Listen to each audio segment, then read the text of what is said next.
She's thinking. Like, yes, you will we be. are.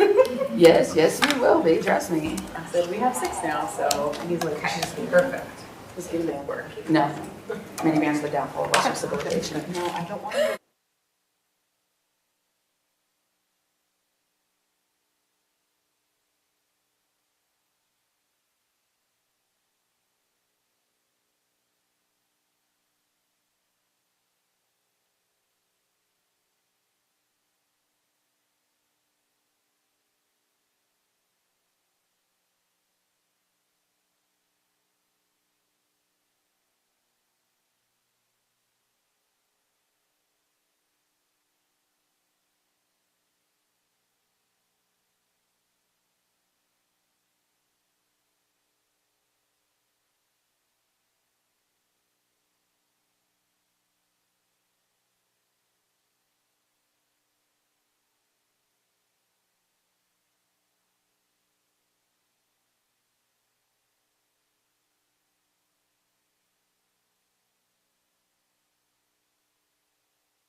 Jake is 5'1". He'll be 12 in June. Wait, it'll be 14 and passing out. Oh, no, Nate will probably pass me in the next year, because he already covers my needs. No, he'll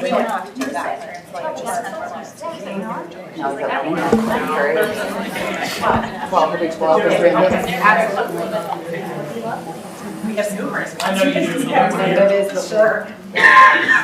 Not a competitive bone in his body, which I was watching basketball this whole weekend.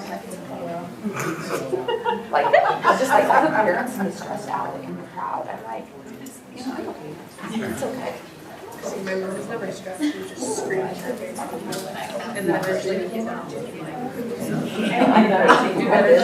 Literally, like my mom's not going to I'm way too And COVID was the best thing for me. Oh, there she is. She is. You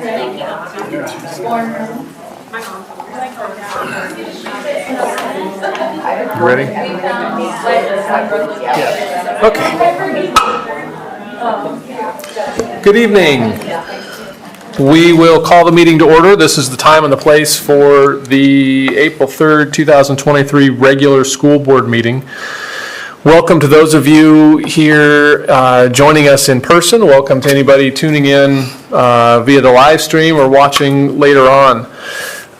Before we get too far into things, we'll do introductions. Starting to my right, board members here this evening, Zach Wall and Jan McGinnis. To my left, Karina Hernandez, Sarah Faltis, and Leah Stanley.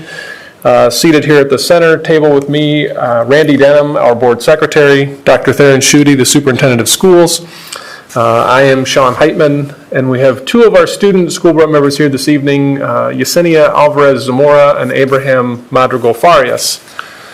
With the introductions out of the way, a couple other items. If anybody's here for public comment, we do have a pink sign-up sheet there on the speakers table. Please understand that you will be allowed 5 minutes to address the board. Iowa law prohibits the discussion of specific employees of the district or their job performance. Please also understand that in accordance with board policy, board members may not respond to comments so that we can comply with open meeting laws. I think that's all the announcements. With that, would you all please join me in reading the mission statement of the school district? We develop learners who have the knowledge, skills, and positive mindset to successfully pursue a meaningful future through personalized learning experiences. And please stand as you're able and join in the pledge. I pledge allegiance to the flag of the United States of America and to the republic for which it stands, one nation, under God, indivisible, with liberty and justice for all.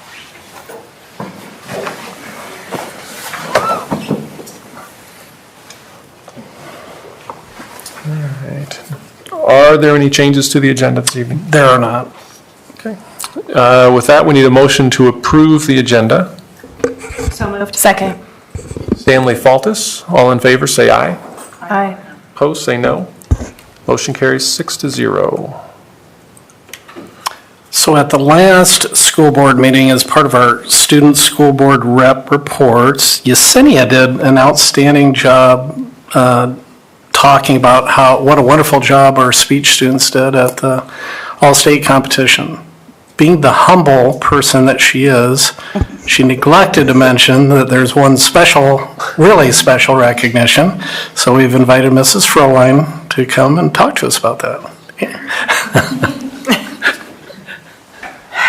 Yes, she is very humble.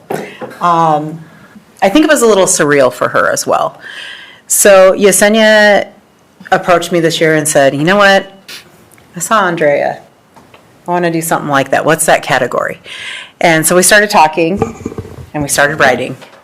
And after, 4 scrapped drafts? 5. We finally narrowed it down, and she gave a speech at districts that was tearjerker. It is a love letter to her parents, and she performs it beautifully. So I actually reached out to her and asked and begged and pleaded if she would perform it here for you guys. I know, I'm gonna need some. The expectation is I hope she tries out for it for graduation because it's top notch. Okay. Yep, you can go ahead. It's been years since I sitting or standing. You can sit Okay. if you, whatever you feel more comfortable. Because I haven't given this in quite a bit, I'll just give it sitting down if that's okay.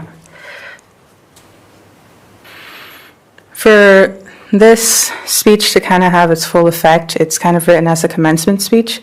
So if you guys can all go back down memory lane and picture yourselves as graduates of the class of 2023, that would really help. Thank you. I am both thankful and honored to have been given the opportunity to stand before you today and share a personal story of mine, chained to the most important things that have brought me to this moment. I was born and raised in this country. My parents were born and raised in Mexico. Thanks to all their sacrifices, my sisters and I are able to enjoy privileges that they could only dream of in their youth. Both of my parents were born into extreme poverty. My father had to drop out of school and began doing whatever labor his frail 9-year-old body could manage to help feed his family. He always told me it was hard to focus on his studies with the unbearable pang of hunger in his stomach. My mother, too, would never finish elementary school, and by age 10, she was put to work in the scorching fields. The shame she felt in not being able to afford basic human necessities still haunts her dreams to this day. Because my parents decided that the life that they lived would be no life for their children, they moved to this country, leaving their loved ones and all they knew behind. Thanks to that choice, my sisters and I always had food on the table and clothes on our backs. Soon enough, I discovered that there was a steep price that my parents paid in exchange for the well-being of their children. With limited education and lacking the ability to speak English, they went into the only jobs that they could, the ones involving harsh, physical labor. I am the oldest and perhaps the nosiest of their children. I enjoyed listening to the grown-up conversations they had amongst themselves and any other family members. I giggled quietly at the mention of innocent family gossip and the jokes that they told each other. Then they began to speak about work. Somber looks replaced the ones of enjoyment. Even as a young child, no older than 4, I could feel a heaviness entering the room. Nos trabajan como perros, pero son esos los que nos andan ladrando para que vayamos más rápido. They work us like dogs, yet they're the ones barking at us to go faster. That's when my dad said to my uncle, his hardened expression almost unrecognizable to me. Both of my parents began to speak of how tired they were, of how the physical pain that they felt sometimes kept them awake the few hours they had available to sleep. The description they gave of their jobs did not match the ones of the parents of the other kids at school. I was confused. Why were they still working there? Why didn't they tell their bosses the workload was too difficult? My mother answered my question. No tenemos escuela, no sabemos inglés, y si no podemos hacer el trabajo, hay muchos que sí lo harán. We don't have schooling, we don't know English, and if we can't do the work, there are many others who will. A strong sense of fear overcame me. What would happen when my parents' bodies wore down with age? My dad nodded in agreement with my mother's words and told me that he didn't want me to have to work like he did. Échale ganas. Want it bad. Do your best in school and become someone of good. I took this advice and ingrained it deep into my mind and soul. I started school and I showed great promise. I had mastered English in under a year and then was placed into the gifted program. I was filled with flaming ambition. I was going to become someone successful and my parents would be able to retire and never again worry about money. I made everything a competition. I had to be the 4th grader with the best spelling and reading skills. Learning became addictive. I felt as each new thing I learned brought me closer to my goal. As I grew older, I came across more challenges. I was horrified at the realization that I no longer understood all subjects immediately. A strong panic ensued within me. Could it be that I was going to fail? No, that was never an option. I was going to be successful by any means necessary and devoted myself to extracurricular activities and academic competitions. I spent middle school and high school signing up for whatever I could while taking the most rigorous classes available. On the outside, I wore a suit of confidence, 2 sizes too big. I hoped that it would keep everyone around me from seeing my weakness. I gave my everything to my schoolwork, sacrificing all the sleep and free time that I could. When my tests came back to me and I saw all that I had missed despite my efforts, I felt a cold, sickening fear. I pictured my parents slaving away into old age, only to rest while they lay in their graves. If that happened, it would no longer be because of their circumstances, but because of my own fault. The tormenting guilt that I felt for not being better made a part of me wish that my parents would resent me for my inadequacy. But they didn't. They wouldn't. I'd bring back mere honorable mention ribbons from the science fair, and they treated it as if it were the Nobel Peace Prize. When they looked at me, their eyes shone with pride. Échale ganas. Sometimes that was all they could give me, not understanding the complexity of the work that I did in the English language. The warmth of their love and hope that they have in me are always enough to reignite the embers of my determination. Even now, I torment myself with doubt on everything that I have achieved and worry about what lies ahead. Yet all it takes to bring myself back together is that feeling of having my parents and everyone else who has ever believed in me stand firmly behind where I am now. My situation may not be exactly like yours, but it is far from unique. Just as I have felt anguish and uncertainty, there are many of you who have as well. Even if your network of uplifting supporters does not look like mine, acknowledge that you have had one along the way too. It could be a single parent who gave their all to see you happy. It could be a loyal friend, partner, sibling, grandparent, or a teacher. They may no longer be alive. They may be ill. They may no longer be physically present in your life, but the legacy of their love and hope for you will carry on within you, wherever it is that your path may take you, whether that's straight into the workforce, college, or the military. Endeavor through the difficulties that will inevitably come. Feel the strength of the support beneath you and go forth in the sure knowledge that that foundation will sustain you. Keep this in your mind for the times when you feel you don't have the strength to go on. And know that if you keep up the struggle, you will succeed and you will become the foundation for those who come after you. Échale ganas. It's a little rough.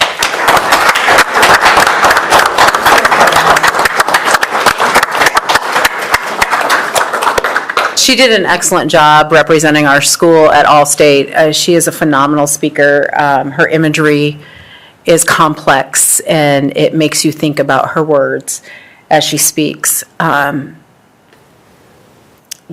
she's phenomenal. She doesn't know it, though. Well, it's quite an honor, the top honor in speech, so congratulations. We're proud to have you represent Marshtown High School. Thank you. Yessenia, have your parents heard you give your speech? No. At first, I didn't want to tell them about it because I didn't know if it would make it past district. I didn't want it to make, get their hopes up for nothing, in my opinion. But, I kind of gave them a gist of it. I haven't told them. I don't know how they would react. Oh, But, yeah. Yessenia, they would be so proud of you. Thank Great you. job. Thank you. Any other questions? All right. So for those of you that don't know, she had to give this speech at UNI. Nicole Tam was her room critic at the day, and the nicest thing that she got was from the National Federation of Speech Coaches, the national award winner this year, came up to her and said, "I am impressed. I loved your speech." It was reminiscent of this other student that she had in the room.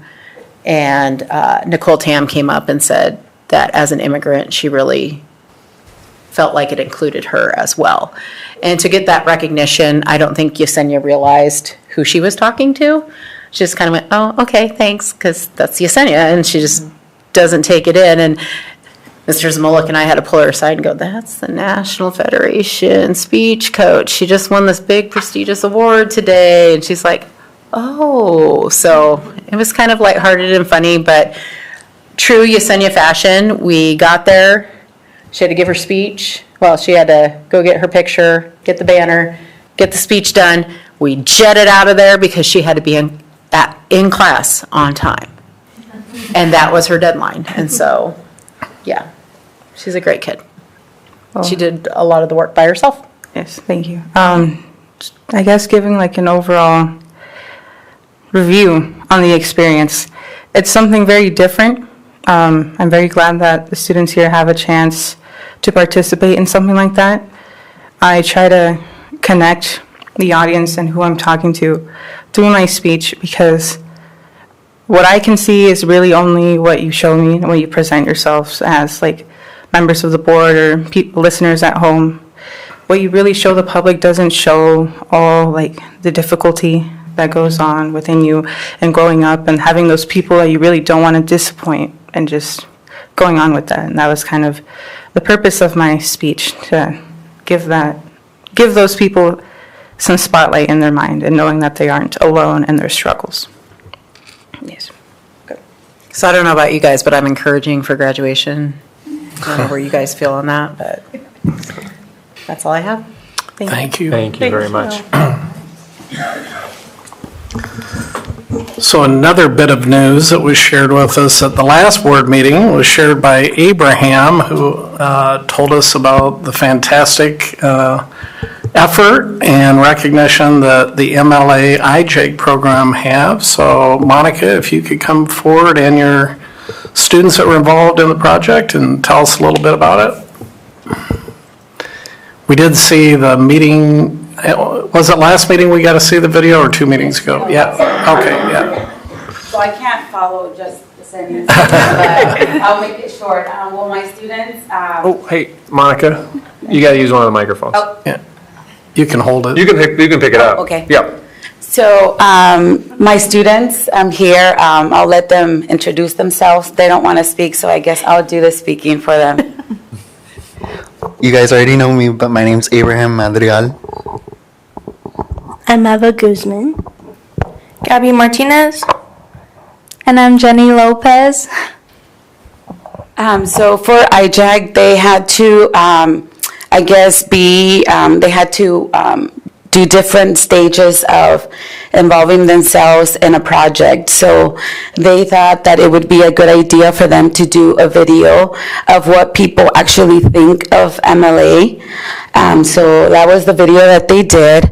Obviously, they didn't even think that they were going to make it to district, and we did. We actually went to state, and they won 3rd place.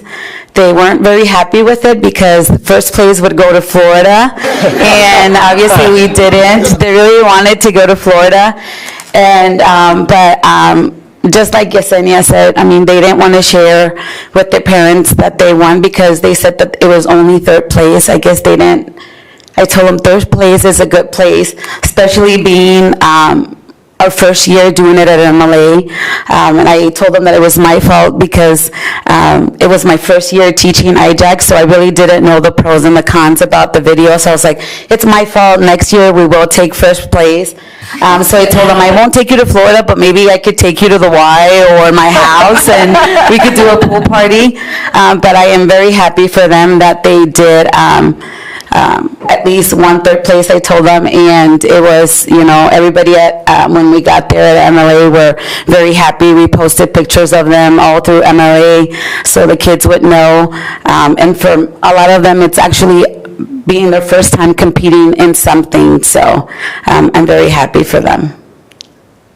Awesome. Well, I think the other thing that's really impressive about it, and Marshalltown has now probably one of the more comprehensive IJAG programs in the state, given we cover 9th and 10th grade with a teacher, 11th and 12th grade with a teacher, 7th and 8th grade at Miller with a teacher, and MLA, our alternative learning opportunity.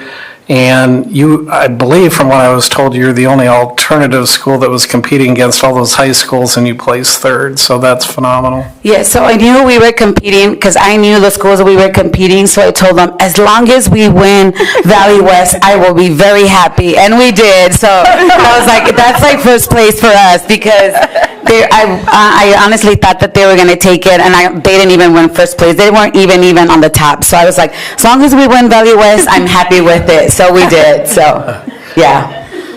Well, thank you and congratulations. That's phenomenal.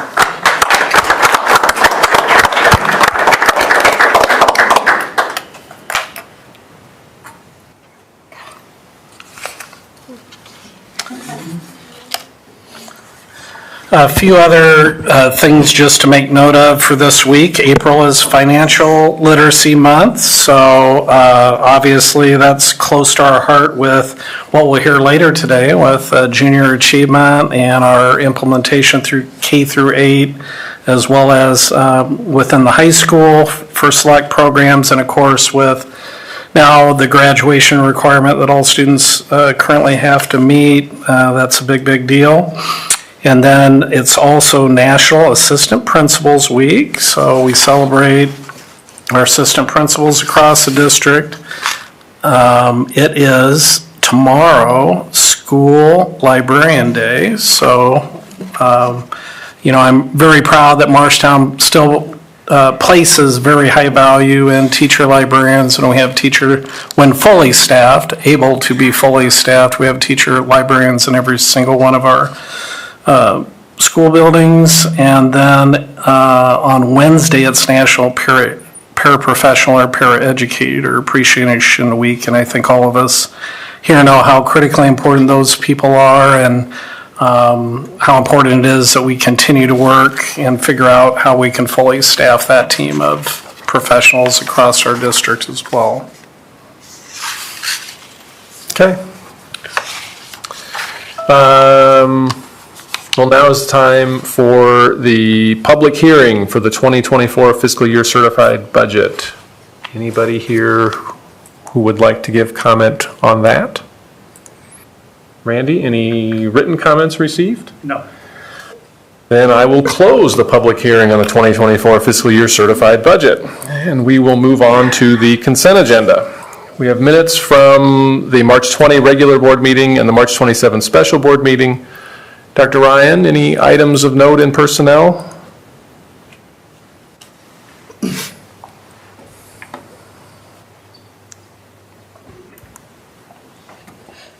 Yes, although as I make my way here, I realize Principal Wyant is in the back, but I'm going to read her words regarding the retirement of beloved teacher and previous coach Scott Smith, math teacher at the high school. Principal Wyant wrote that Scott has been with MCSD since 1994. He has served students in the mathematics department, empowering students to be successful in algebra and geometry. Student projects were often found around his classroom.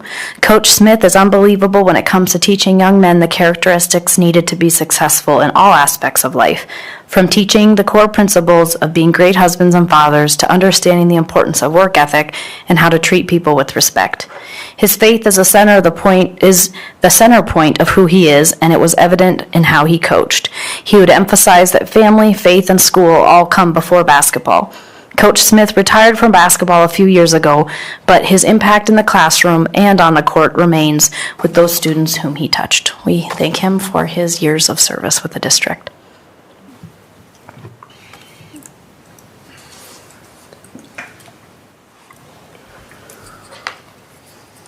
Looking at interagency agreements and contracts, we've got a use agreement with the Cook Center for Human Connection to have Alex Boyer present on September 18 and 19.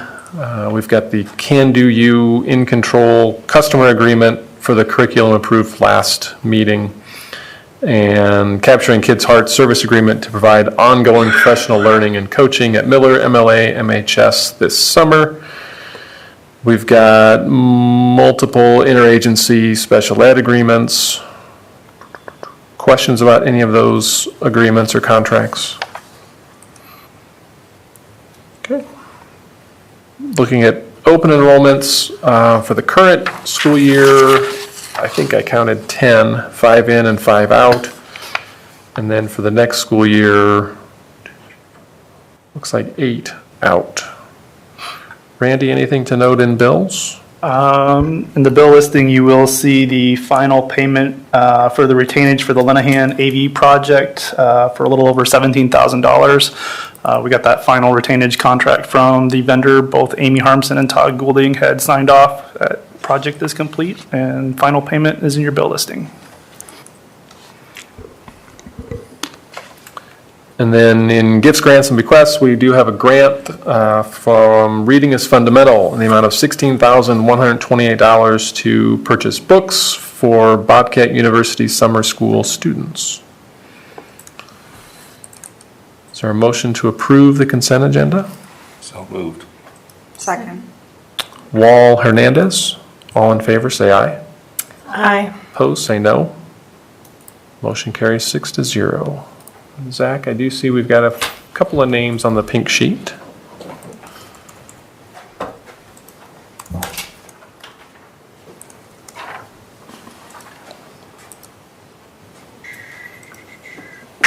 Rachel, you're on here first. You want to come up first? And I'm just getting my timer out. Yep, you're good. I'm not trying to ignore you. Nope, you're fine. Or play on my phone. I have different stopping points depending on how fast I talk, because I'm known to talk fast. Are you ready for me? Whenever. All right.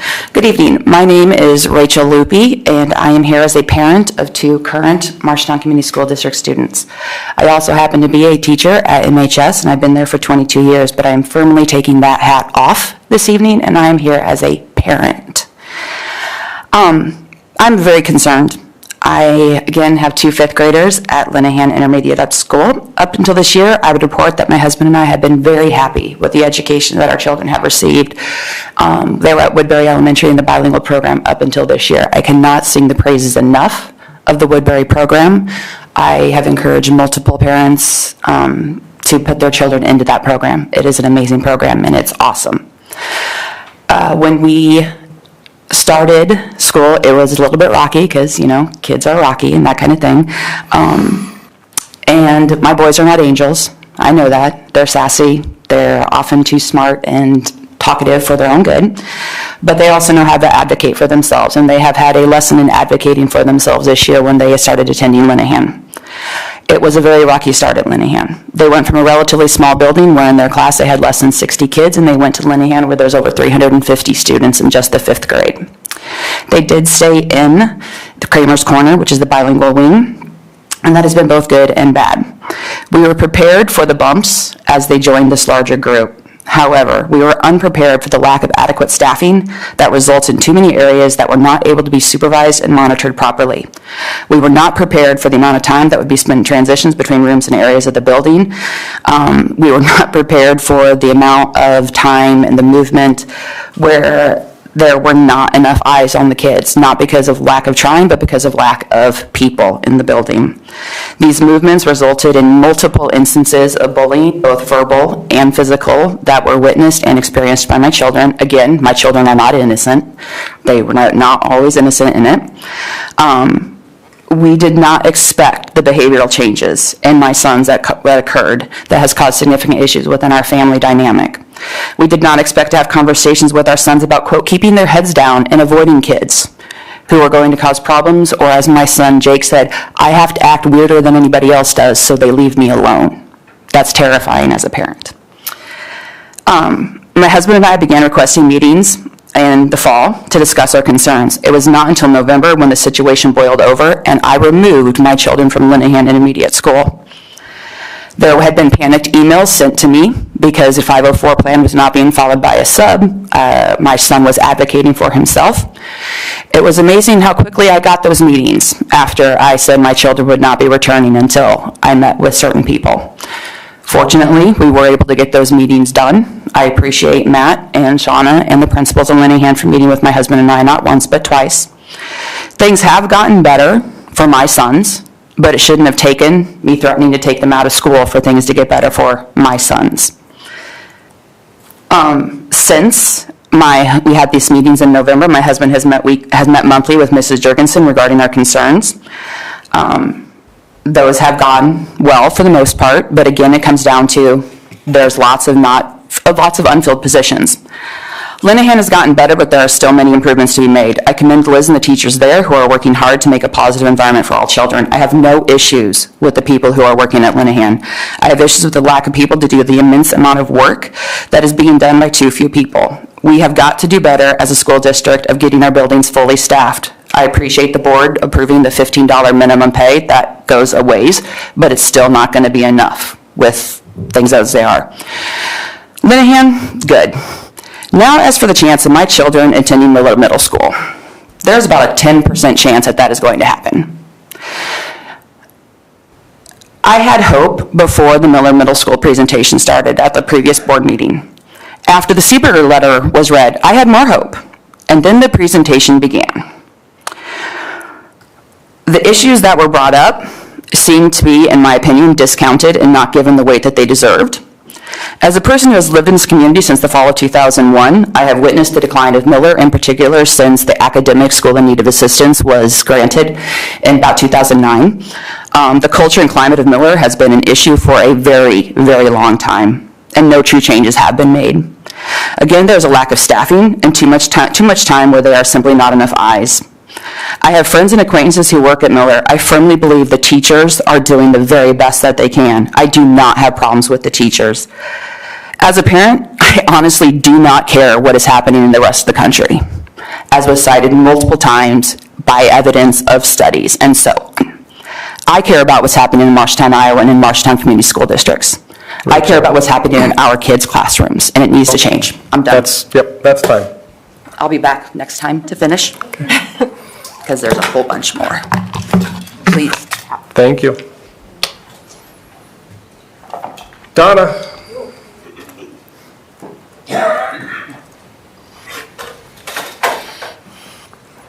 Hi, everybody. My name is Donna Apple. I was employed for Marshalltown Schools for a long time, retired, parent of 4 sons that I raised here in Marshalltown, my husband and I. This is the 3rd time that I've been in front of the board about opportunities for special needs kids, particularly Special Olympics activities. The first time I came in front of the board, I thought I'd be very factual, and I had all sorts of data on how many kids did what and all the sports that we offered, because at that time we were considered, years ago, considered a premier program in Iowa. With unified sports, with offering all sorts of different things and opportunities for students, okay? I'm not going to list everything. I don't know if you're familiar with Special Olympics, but it has all sorts of different things that they can belong in. Find their niche, okay? The second time I came in front of the board, I thought, okay, that didn't really work very good. The first time I'm going to appeal to your sense of fairness and sense of belonging, Bobcat belonging that we always talk about, Bobcat strong, the emotional, social agenda that we have, and what does sports do for kids. And I showed the board members pictures of former students that were in Bobcat uniforms, had their medals, were very, very proud of their letter jackets with their big M on it that said Special Olympics. We had a lot of neat things going.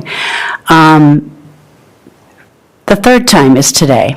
And today I thought I would try to appeal to what's been going on. We add things. I'm great. It's great. We have girls wrestling. That's great. That's a niche people needed. We have the, not Macarena, the mariachi. There we go. I was so excited to see the mariachi band at Woodbury. I happened to be subbing that day, and it was awesome. Kids just love music, and they love to see, oh, that could be me someday. And then we did the esports thing. And I had asked, this other time, please review and just look at what we can do in Marshalltown for Special Olympics. And I never heard anything from anybody. Again, there are resources. It's not like we have to create the wheel. Like, there are things in place that we could pick up and do. What concerns me is we were the premier program, and a lot of it was because that was my passion for sports for disabled kids, okay? I'm not here anymore, but should be a belief that we had instilled in our staff, in our teachers, everybody should believe that that is what's fair. So I was watching the NCAAs and, of course, March Madness and all that, and it was interesting because the women's, was the 50th anniversary of women's sports, and I was in on that. That's where I started. And one of the quotes that they talked about is what I want you to hear me tonight, is to give us the opportunity and let us show you what we can do. Okay, give them the opportunity to have those kind of things that my kids had. My 4 sons were athletes, and I tell you, they went a long way with it. And they also went a long way with being around special ed kids and being in unified sports. My son Michael is a teacher here for you at the high school with level 2 kids, level 2, 3 kids. That wasn't just a coincidence. I mean, he grew to love it, just like I did. So what I'm going to give you today is just a very short little pamphlet. I copied a couple things. There's Introduction to Special Olympics Unified Champion Schools, it's called.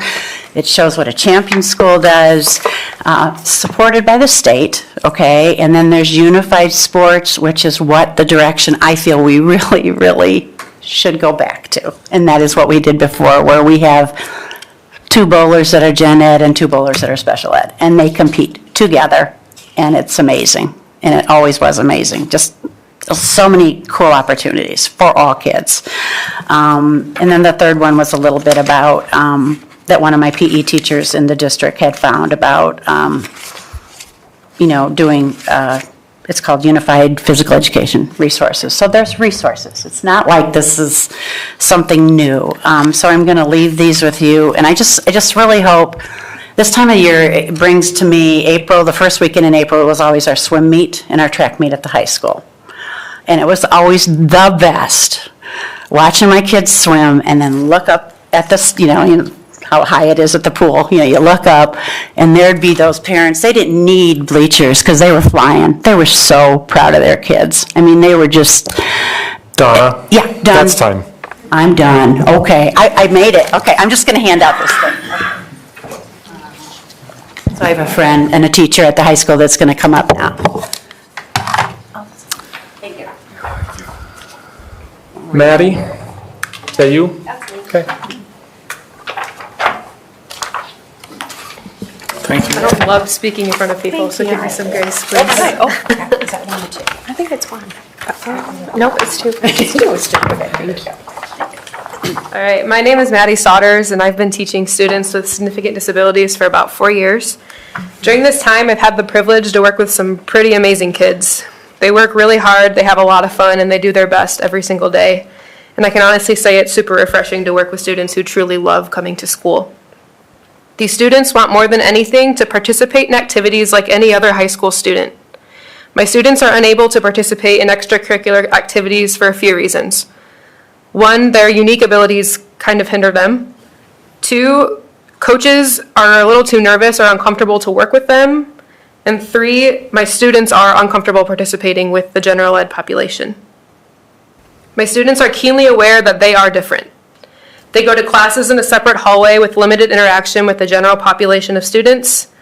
People look at them like they're different, and they don't get asked to do things like go to homecoming or prom based on those differences. We as a district should not reiterate this by excluding them from opportunities of belonging in a setting where they can be comfortable. A program like Special Olympics would promote a more inclusive environment for all students, those with and without disabilities. It has the potential to be a great leadership opportunity for students across the district. My students want more than anything to be just like any other kid. We got them in a couple of plays. They've been able to do a cheer camp with other kids with disabilities this past year, and they are the reason I get up and come to work every day. They're truly the best part of my work day. I believe they deserve better from us, and I hope as a district you do too.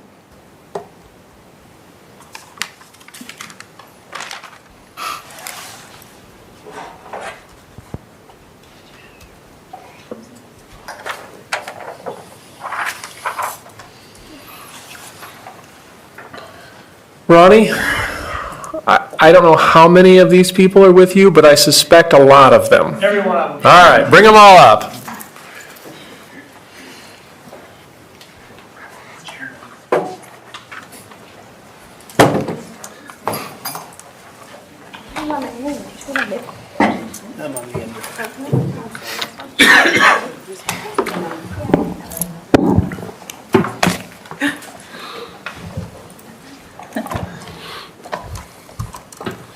Okay, good evening. Thanks for having us tonight. Today we thought we've actually been talking a lot about our SEL the last couple of times we've done it. So as you know, the school board visited us last week and we talked more about our SEL. So tonight we're going to talk about some things we've implemented for our primary grades, mostly our kindergarten and first. And it's our multi-tiered system of support and all the great work that those teachers are doing along with the coach. I'll kind of introduce everybody and then they're going to talk a lot while I sit here and don't look good. So on the end I have Jennifer Jansen in first grade and Jennifer Esterbrook in first grade. Jen Nelson is my coach. Now we're going to change and go to a Morgan. Morgan Fairman teaches kindergarten and Molly Neese teaches kindergarten. So we're going to start with what kind of drives all of our work, and that would be the science of reading. Yep. So our district has really spent a lot of time with keeping up with the newest practices and what's best for kids, what we think or know now what is best for kids. And so we've done a lot of training in the district about the science of reading. And our teachers just have really taken that on and that learning and kind of taken it upon themselves to do some investigating about the science of reading and what different types of interventions would be aligning with that. And so following the science of reading, we've done quite a few different book studies. Our teachers have, actually these first grade teachers have just really dug into a lot of different reading to find some different things that would not only extend our students, but really kind of be more diagnostic to see exactly what skills are missing and try to move our students forward with our intervention times. So the next slide shows, I've linked these are all different on the resources side. There's the websites that kind of give you a background of those. And then on the other side, I've linked some examples of the lessons that we use for the interventions. But our teachers are going to explain those a little bit more to you, so you don't have to look at every one of them. So the first one is Heggerty at the top. Heggerty is the phonemic awareness curriculum. In kindergarten, we use the preschool version and the kindergarten version. It helps fill in the gaps for whatever it is that they're missing. It's a lot of repeat back and forth, or I would say a word like if the word was like dog, I would ask them what's the beginning sound in dog, or to say the sounds in dog. So it really helps with the phonemic awareness. I use it in my class whole group, and then she also uses it in her classroom. Yeah, I use the kindergarten curriculum whole group, and then I supplement the pre-K curriculum in small group settings with different kids. Okay, I'm going to kind of back up a step and kind of piggyback off of what Jen Nelson said. As far as when we began our curriculum and transitioned to the science of reading with CKLA, personally, for me, that was a huge shift in how we were teaching literacy in first grade. And so I just took that. We went through it that first year. It was 2020, we all know what was going on then, and so I just took that opportunity to, okay, I really need to dig in and figure out this better, and why did we make this shift in instruction? And so I took a class that was called Making Sense of Phonics by Isabel Beck, and it really just kind of, it went back and it explained what phonemic awareness is, what phonics is, and even went back into the history of it and kind of citing the research behind it. And it was interesting in how sadly, we're like 20 years behind in literacy research. And so that was kind of like, okay, yeah, this is really where we need to be going. From that kind of led to, we were led to the book of Equipped by Reading for David Kilpatrick, which is similar to what kindergarten was explaining with their Heggerty work.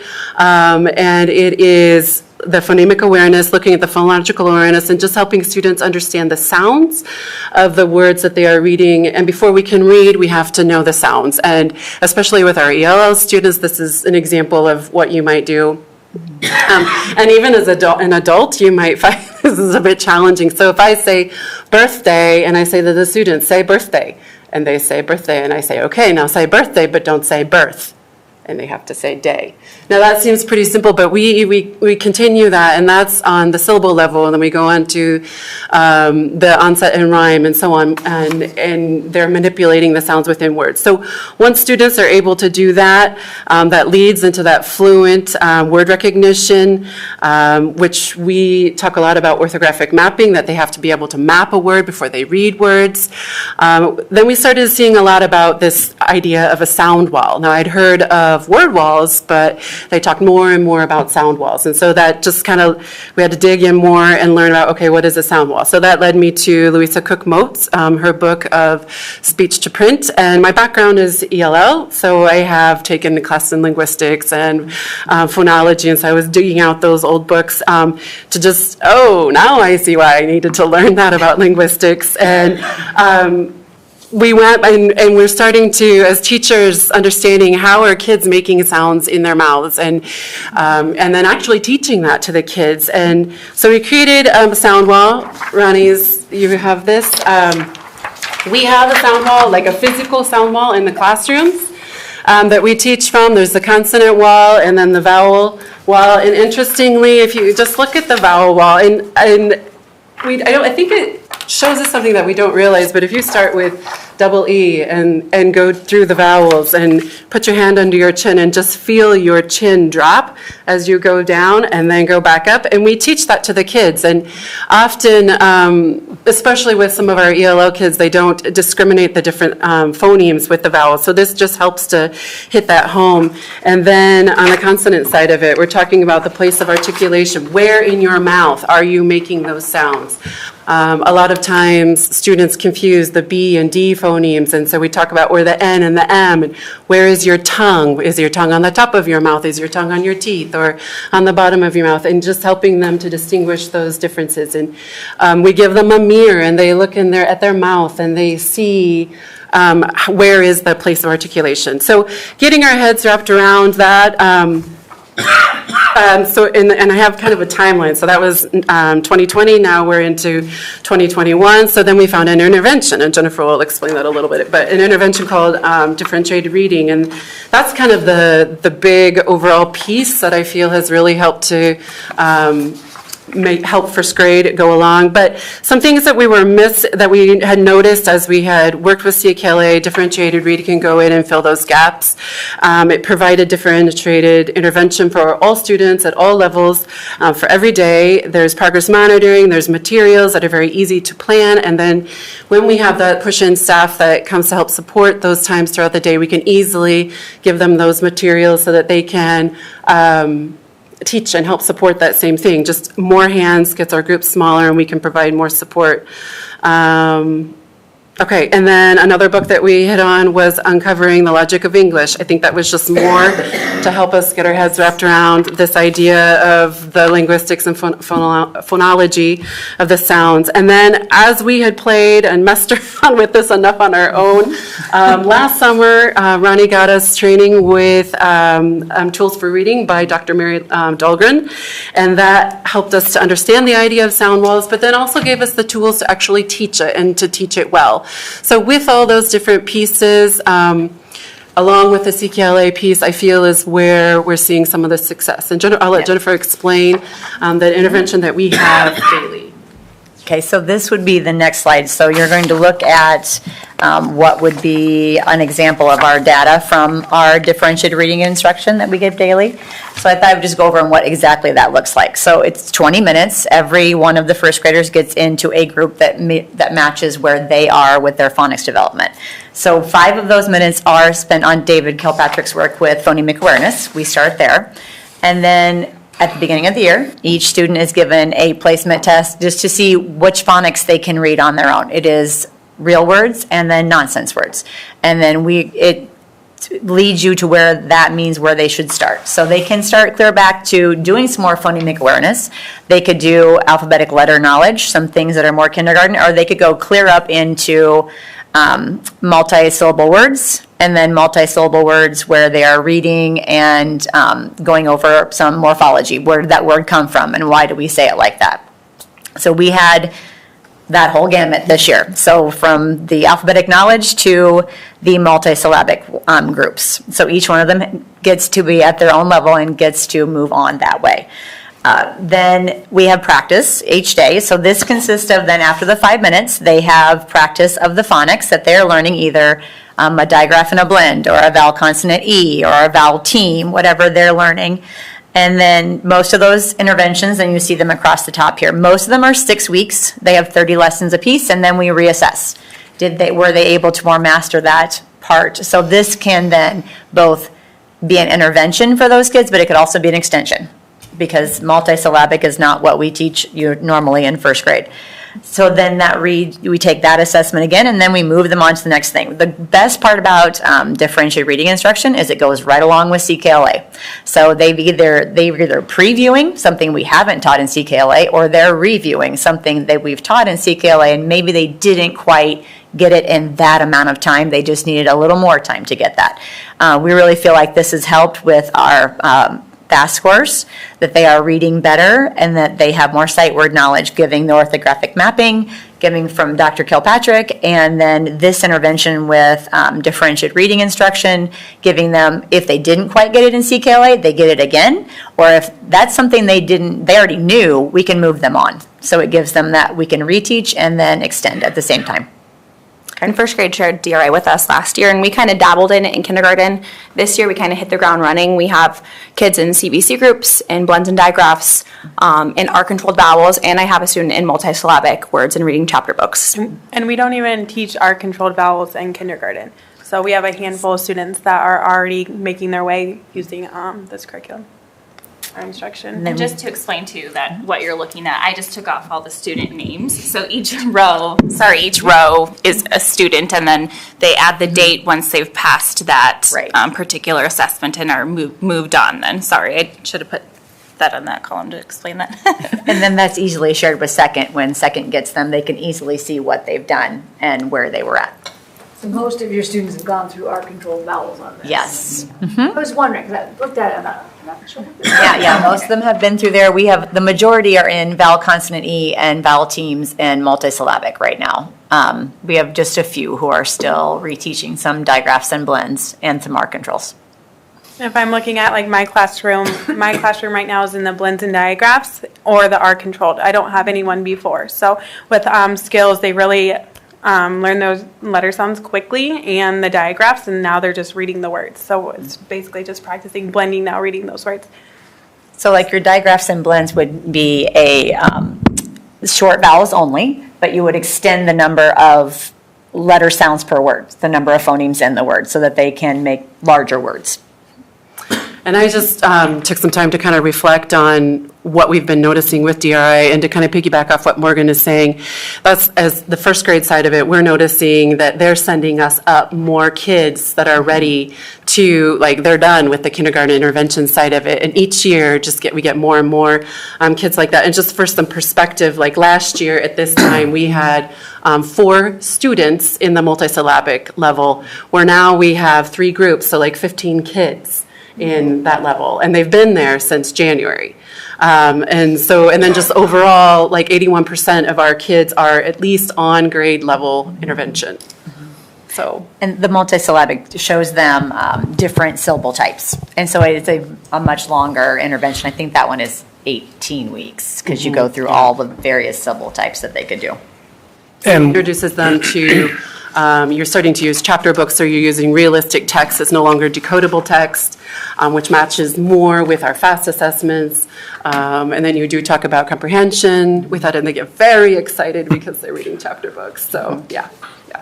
And one of the things that we've seen from a data standpoint that's not up here is historically, fall to winter, there's a dip in the first grade FAST scores. Right. It's just, if you look at the state averages, it usually dips. They went up 10% this year, which is the first time we've ever had that kind of gain. So it's one of those things where Jen and I can see as they take the test, we can actually see the scores coming in, and it's just very exciting to see the data going in that right direction that we're not used to seeing anywhere, especially with that fall to winter FAST score for first grade. So that fall to winter score, they have to read 12 words in a minute in the fall. They have to read 36 in January and 66 in May. It is a very quick and fast steep coming up.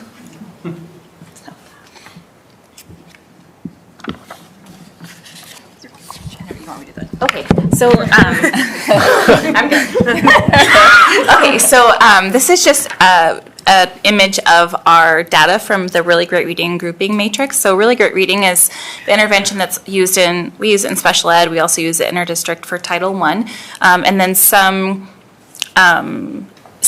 grade levels also still use it for their intervention. But this is just an example of the difference of kindergarten, just another piece of data to show the growth from fall to winter. So in the period 1, that would have been testing that the students did in the diagnostic for Really Great Reading in the fall. And then where it says period 2 would have been their most previous winter testing for the diagnostic given from Really Great Reading. So low is obviously the lowest, and then emerging, they're missing some skills, and then on track, they're right where they should be. So as you can see, they have all of those kindergartners well, not all of them. There's a couple who haven't, but most of them have moved from low to either emerging or on track. And then where it says NA, those students would have moved and not been able to take that again.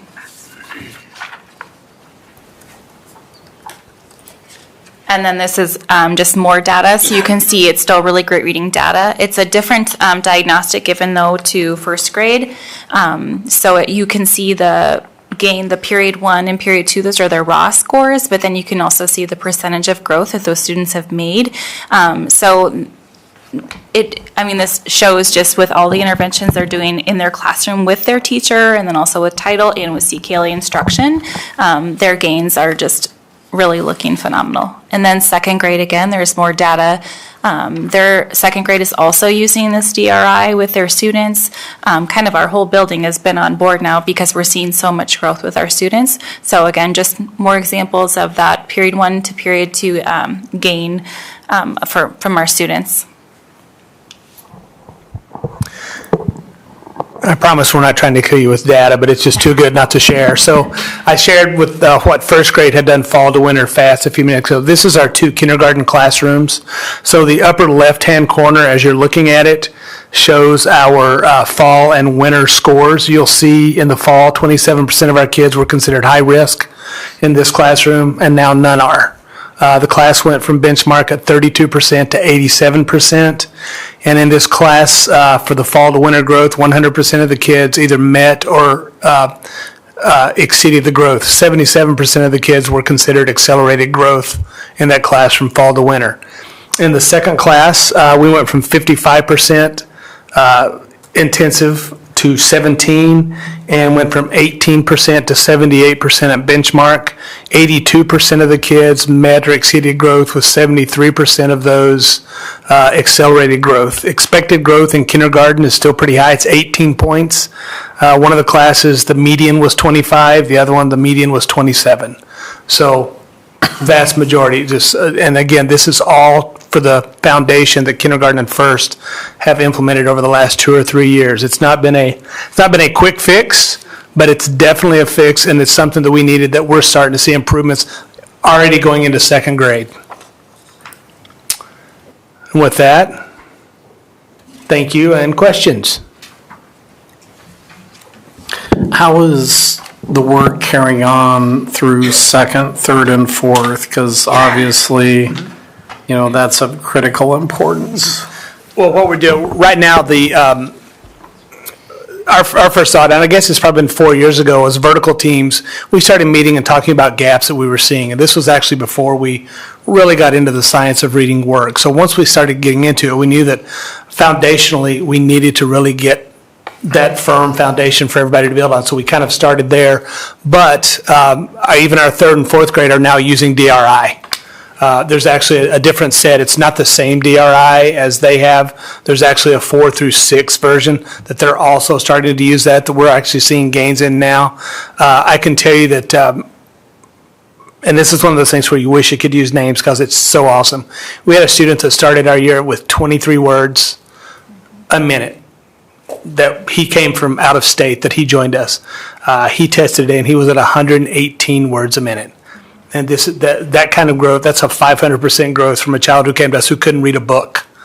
And now he reads everything on his own. We went from a child who, using the DRI and tutoring and a lot of interventions, that couldn't read on his own, that we were like, well, we've got to get this little guy in special ed. He has no special ed. He's reading. He is 7 words a minute from benchmark when we got him, and he wasn't even in the realm. So we're doing the DRI work in second, third, and fourth. Second grade is one of those rooms where we see they do whole group really great reading. Our fall to winter growth in second grade was some of the highest in the district. I think they ended up at around 60% at benchmark in the winter. So we're expecting to see that keep going. So we do have the interventions going all the way through. Just wanted to showcase the foundation and the reasons why tonight. And that first grade, the first grade group is the first group of students who have had full years of CKLA since we've gotten it, and full years of getting to use these interventions. So obviously we're hoping that data continues to trend forward as they go to second, third, fourth. This is honestly really impressive. The first time I called the Marshalltown Administration Office about adopting a reading program that would be more in line with the science of reading was 1984. So I am so impressed with what you are doing. Thank you. And we should start seeing a drop in our special education numbers as a result of what you're doing. Because the number one reason children are referred for special education is reading. So thank you. And think of all the children who will not suffer as children have been for the last 50 years. So thank you.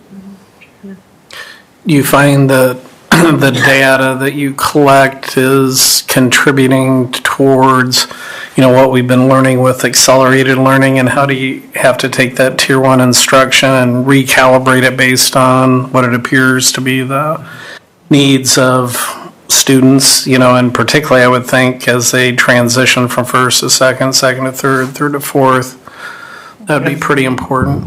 Most definitely, and that's why I think someone down there mentioned, not only are we using these interventions for intervention, but also acceleration and extension. So it works all the way through.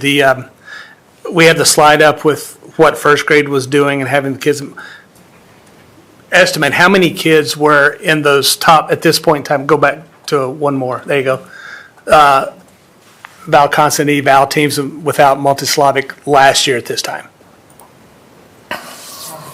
Well, we only had 4 kids that ended up in multisyllabic, and that would be by the end of the year. So I think I counted maybe 10 last night. That was it. That made it to vowel teams or multisyllabic. Yeah, we probably had one group in vowel teams that did it last year. And that was the end. That's not April. That's May. And the big difference to understand with the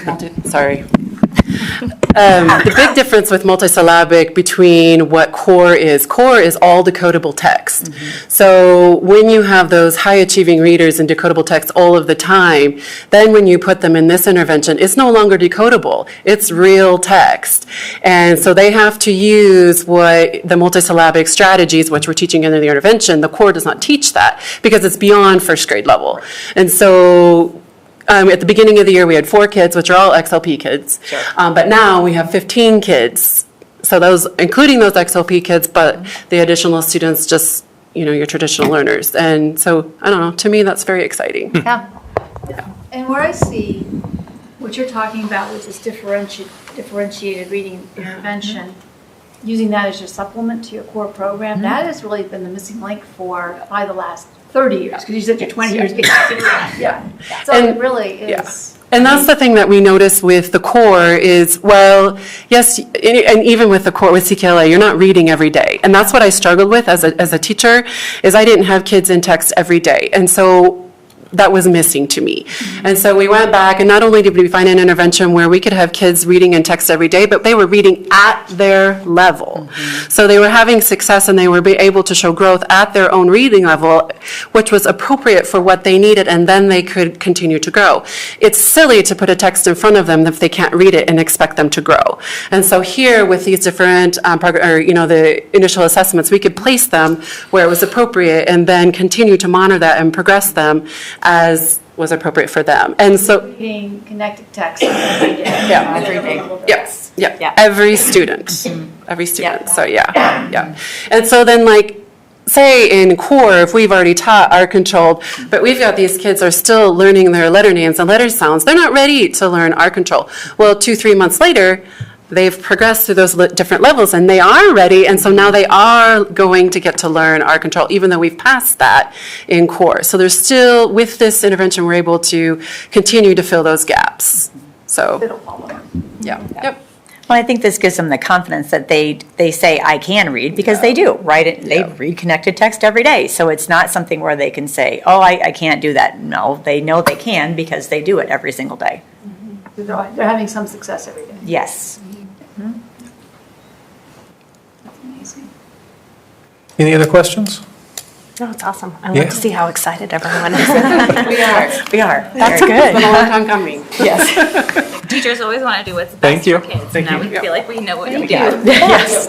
Thank you. Made by Gary.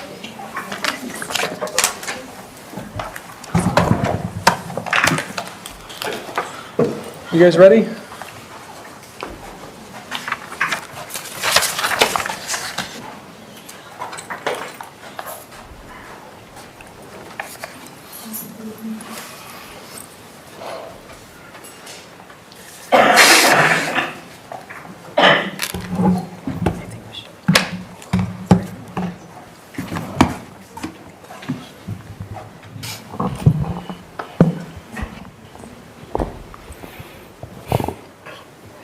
All right, we'll begin our April 3rd report.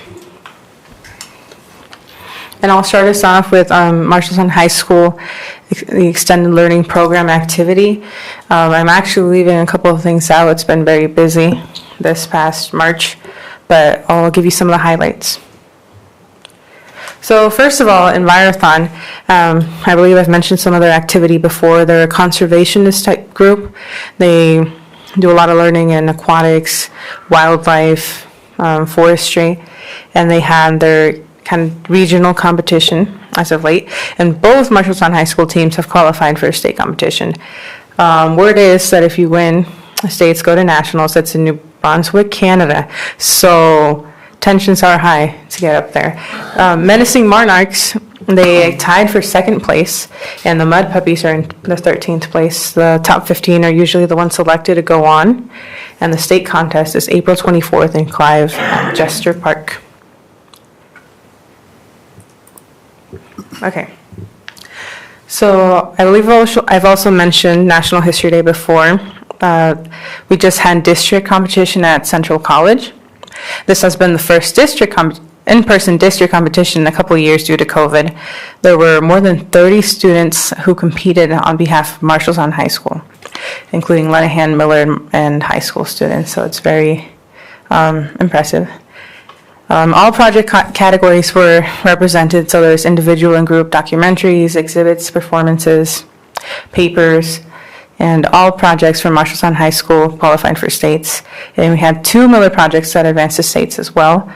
And we also had Mrs. Shauna Smith be kind enough to lead the students on a campus tour as an alumni, kind of give people a glance at what they could be experiencing at Central. And just on the next slide, I have a couple images. On the left, you see a very big group of students of all age ranges just enjoying their life after a good lunch. And on the right, we have Mrs. Smith just showing them around, people asking questions, looking around, having a good time overall. Okay, these are just some of the projects we had here. The theme this year was Frontiers in History, Ideas, People, Places. So we just by looking at how different all the projects look, you guys can get kind of an idea of what their thought process is. You think about, okay, what's something really big, impactful, a true game changer in history? We think about advancements in nuclear chemistry in the bottom left corner. We see Reese's, the candy, middle bottom, Barbie, Chanel, all sorts of different ideas. And these are all, I believe, Lenahan, except for the top left, which are Miller.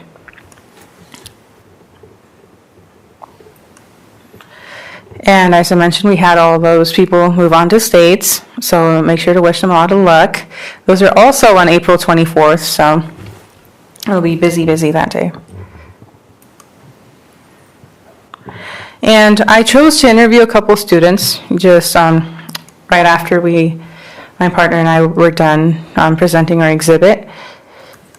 I chose to go with Lenahan students just because I think this age is kind of really just the basis for what a lot of kids are going to be doing even throughout high school, maybe even throughout their lives. If you consider Erickson's stages of development, right now they're in industry versus inferiority. So this is where kids are really figuring out, okay, what am I good at? Am I good at something and do I like it? So I had a simple question: will you continue to do an HD? First student said, I really hope that I do an HD throughout the years because I find it very interesting. The theme they give us and then the different topics that we can choose off of it. That was Kimberly Ibarra. I want to do NHD as well throughout the years because it's very informative and helps you even with your future and whatever career path I want to take. So I'm really excited to do more in XLP because it's, bad typo, it's going to help me in my regular classes. That is Gina, Prissy, and Banaking. So just looking at these young students, you see a lot of impressive maturity because they're already kind of thinking ahead. Okay, what do I want to do? And how is what I'm doing now going to help me in the future? We also have a third student saying, I'm going to continue to do NHD because I find it interesting how you get to pick a topic and then look at the past and how it was invented and the impacts it had on the world. That was Marco Sanchez Juarez. From the left, Kimberly Ibarra and Marco Sanchez and their volleyball bump in history. And on the right, we have Finley Judge and Gina Prissy Banakeng with their Leonardo da Vinci, A Frontier in Art. And the Iowa State Science and Technology Fair happened last week, Thursday and Friday, all day, except for Friday was sadly cut short because of the weather. So the grand awards were not given. We are very impatiently waiting. We know nothing, but we had kids from Miller and MHS participate, and this is a very special type of competition. There's a lot of work that goes into these experiments and a lot of things that go wrong throughout the courses. Students just have to learn to kind of get around that. So this is a pretty big thing, and now we're just awaiting results. We have some of the projects there. Just by looking at how different they are, once again, you can tell the different minds together. On the bottom left, I think you might be interested in that one. It's called Crochet and Coral, the intersection of STEM education and girls. So their experiment was actually comparing a group of young children. They were teaching them about coral reefs and stuff. And one group of children got a crocheted little animal thingy and to play with. And when the group played with those things, they retain more information than the group who didn't get to actually hold those objects. So you can already see people leaning into education, leaning into other things. We have hoodies uncovering teacher bias, going to those deep questions. Young students trying to see, okay, what are some big differences here? Comparing bridge to science, probably going to engineering and stuff. So this is just very interesting to look at. Okay, and just to highlight that we don't know who got awards or what awards we're getting. But yes, we had 2 from Marshalltown High School. There you go. All right, time for MLA's report. It's kind of like repeating what Monica said earlier about our state competition. Winning 3rd place, just we didn't really expect it. We were just more confused when we won. Oh, this actually did happen. We won. And we didn't know how to take it in at the moment, but we all felt really relieved that we actually were able to win something. Being our first competition that all of us have competed in was just an honor to be a part of. And last week on Friday, we had me and another student, Amaya Weatherly, had the honor to receive the MEP scholarship by Karina Hernandez. And this scholarship will be covering 50% of our tuition at Marshalltown Community College the next following year. All right, now for some sports. Boys track has an invitational today at Ames and has a home track meet this Thursday. Girls track has an invitational on Tuesday at Waukee. Girls soccer has a match tonight against Gladberg Rhinebeck, and they also have a meet Tuesday at Des Moines North. Boys soccer has a match on Tuesday at home against Des Moines North as well. Girls golf has a home meet on Tuesday against Fort Dodge at Elmwood. And both boys and girls tennis have meets on Tuesday against Des Moines East and on Thursday against Ames. That's it. Thank you. Thank you, guys.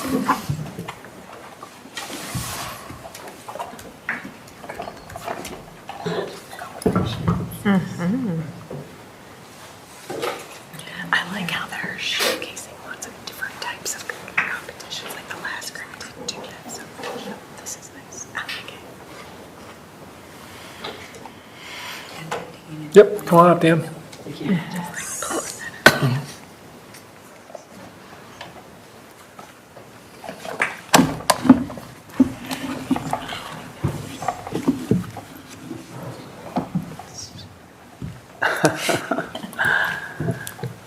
We represent the Marshalltown High School Healthcare Careers Club. And so I've asked these two to just simply introduce themselves and why the Marshalltown Healthcare Careers Club, and even talk a little bit about what their healthcare career pursuit might be. Right, so. Hi, my name is Ariana Campos, and I am a freshman at the high school. I joined the Healthcare Careers Club because I am interested in seeing what careers I could pursue in the healthcare medical field.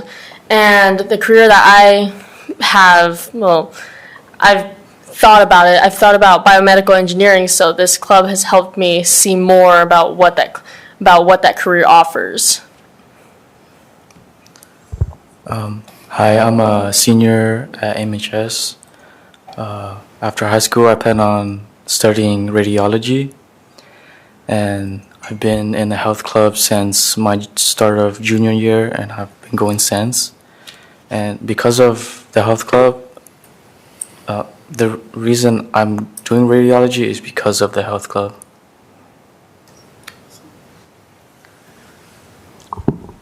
So we have a ninth grade student and a senior, and our club consists of about 85 students off and on. But most of the time we'll have between 20 to 40 students attend our different activities. This year, we have done a variety of things. We had an opening session with Deb Wollum, who is the executive director at McFarland. She had a session with us to start kind of kick off the year. But we have done everything from CPR training. You guys jump in if you can remember some of the things we did. I have it listed We here. visited a hospice here in Marshalltown. Yes, end-of-life care. That was very interesting. We also, I think one of the highlights we've done pretty much every year is visiting Des Moines University, the cadaver lab. That's pretty crazy.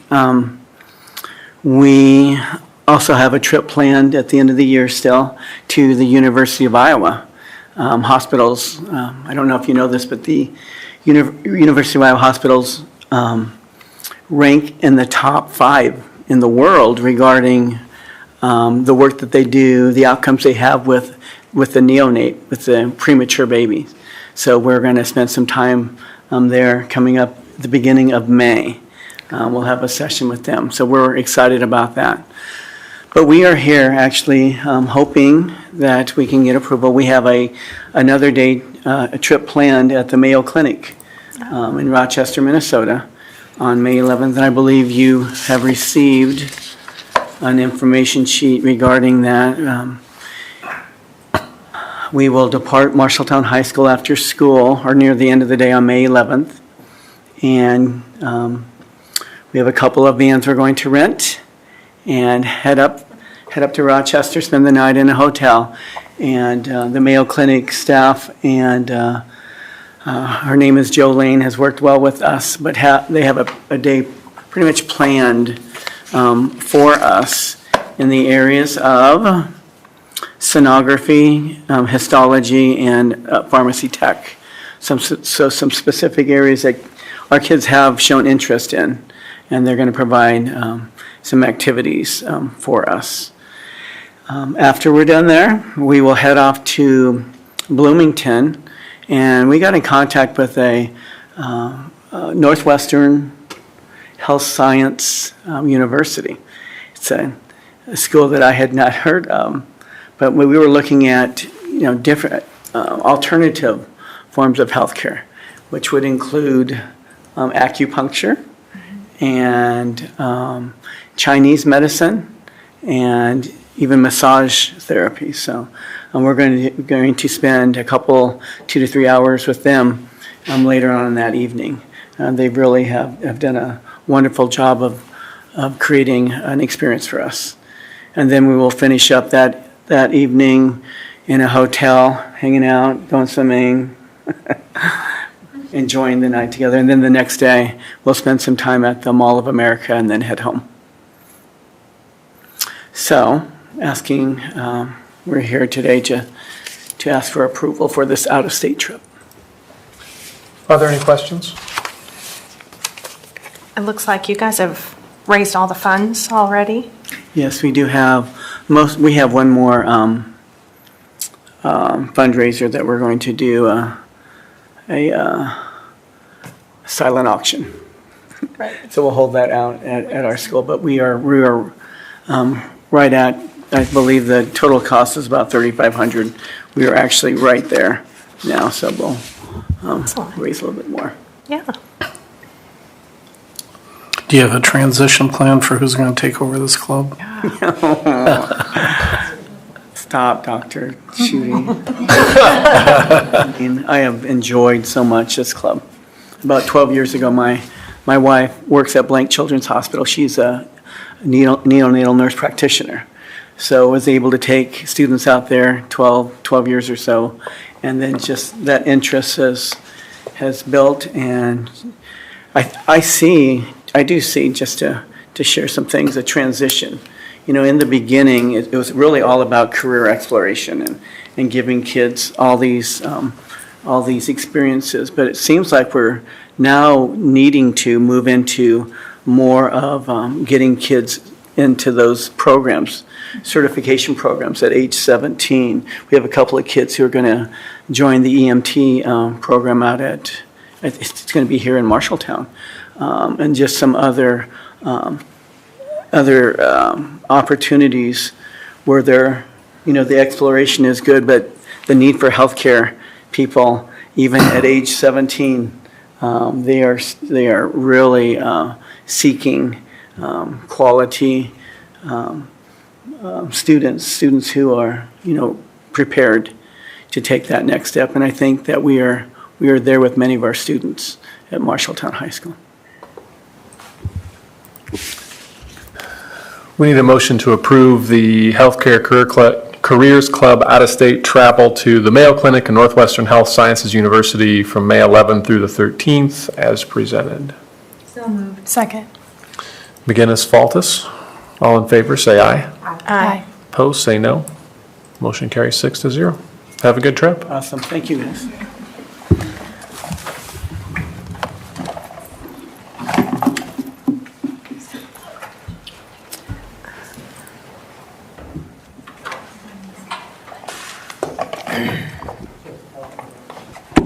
I'm going to start unless you want to introduce. Do you want to introduce? Yeah. So we heard that the board meetings have been really short lately, and we wanted to just fill your minds with these wonderful details. Thank you to Jenny Allen, Curriculum Professional Development Leader in College and Career Readiness, Jen O'Neill, who is our 7 through 12 Curriculum Professional Development Leader, and then Tanya Gaffney, who's our instructional coach at Lenahan. All three of them are here tonight to share the wonderful programming that we have around JA. Awesome. I think Amy's pulling up. There we go. Thank you, Amy. Okay, so looking at the board, I know lots of you are already involved in junior achievement, but we're just going to share a little bit about all the different levels of junior achievement that we have here at Marshalltown, and all the volunteer opportunities that there are at those different levels, and maybe there's something about junior achievement that we'll tell you tonight that you didn't know before. So Junior Achievement is the nation's largest organization dedicated to giving students knowledge and skills they need to, their kind of tagline is to own their own economic success, plan for their futures, and make smart academic and economic choices. So something that I found kind of interesting was across the state of Iowa, there are 21,718 students that are served with junior achievement programming, and that's in 147 schools over 26 counties in Iowa. So I thought that was pretty interesting. The mission of Junior Achievement, and you can't see it very well there, sorry about that, it's to empower Central Iowa youth, and this is the mission of Junior Achievement of Central Iowa, that's the division we work with. To empower Central Iowa youth with an entrepreneurial mindset, financial capability, and a foundation for career success so that they can create a bright and fulfilling future. And I just think that mission is really cool and everything that we want for our students here in Marshalltown. So Junior Achievement focuses on 3 pillars, and those are all up here for you. But the main part about Junior Achievement is it brings volunteers from the community into our classroom to deliver hands-on programming focused around these 3 pillars. So that's really the strength of Junior Achievement, is getting people from the community into the classrooms and working with our kids. So the 3 pillars, the 3 core pillars are financial literacy, work and career readiness, and entrepreneurship. But like I said, that real power is getting those volunteers into the classroom to inspire our students. And it just gives our students a glimpse into different jobs, into maybe different career paths than they have thought of before. Just last week, my first grader asked me if I know who Mr. Heitman is. And you had to tell him yes? I was like, yeah, I do. Okay, so I just wanted to look a little bit about the implementation here at MCSD. So if you'll go to the next slide, Amy, please. Thank you. So we kind of roll out implementation here in Marshalltown on kind of a staggered implementation. And this allows us to utilize some of our great volunteers who are willing and available to work with several of our different schools. So we actually have a couple of volunteers who do all 4 waves of elementary schools, which is really cool, and probably even go to Biztown for Lenahan. So we start in the fall with Woodbury right away at the beginning of the year, and then we have our 6th graders going to Biztown in October. We hit Anson and Franklin next, followed by Rogers and Hoagland. In January, we do a Miller Middle School experience with the 8th grade. That's called Finance Park, which is really cool. And then we end our traditional programming with Fisher and Lenahan in March, April, and May. And that's when we do our work with Miller Middle School 7th graders with It's My Future, and then all of the Miller Middle School students get JA Inspire. So just kind of on a side note, we do have a small pocket of students that are also getting JA programming at the high school. So there's 2 semester-long courses that are available or that are implementing some JA curriculum. The curriculum that's being implemented is JA Entrepreneurial Mindset and JA Business Communications. And then last summer, we got the opportunity to send 6 Miller Middle School students to a JA summer camp, which was a really neat opportunity for them. So I know lots of you do the volunteer-led curriculum at the elementary schools, but I just want to talk just a little bit about that. So this programming is the programming that a lot of people are familiar with because it's volunteer-based. So it's volunteer-led. It's what we call the traditional model of junior achievement. So there's 5 lessons that are done in each classroom in all classrooms, K through 5. So there's volunteers needed at every single classroom. And it starts off real internally with the lessons being focused around the student and really about how money affects us as individuals. Then it just kind of gradually moves outward. So it goes from how money affects us to our families, to our community, to our city, and to our region. And then in 5th grade, which is the next slide, Amy? 5th grade, it kind of moves to that broadest scope, which is JA in our nation. And it really focuses on how we can meet the needs of those of high growth, high demand careers in a global economy. So that's the traditional model. I'm going to pass it to Tanya, who's going to talk about BizTown. So the sixth graders, I think, get the best part of JA because it all culminates with JA BizTown. Many of you have been to BizTown, so you can picture that in your head. But before we even get there, the students do 14 lessons. It's about 16 days of instruction with their social studies class, and they'll cover all of those topics that you see on your screen. It's really about them thinking about how they might want to fit into the economy when they're older, thinking about, jobs that they might want, but also like how they earn a paycheck and that goes into their checking or savings account, but then they spend it into the community's economy and how it is part of that whole system. And so after those 14 lessons and hopefully a lot of checkbook practice, because that's the hardest part of BizTown, they get to go to BizTown. And it's something that's so hard to describe to somebody who's never seen it. I think Karina went for her first time this year, and she was maybe a little bit nervous at first, but now she's like, oh, I get it. It's not that intimidating. The community volunteers man each of the businesses, and they're really just the adult there to keep reminding the students to do their job, which is what the teachers do all day. And so the students do all the work. If you go ahead and go to the next slide. The students are doing all the work the whole day, and they're working in different jobs in those businesses.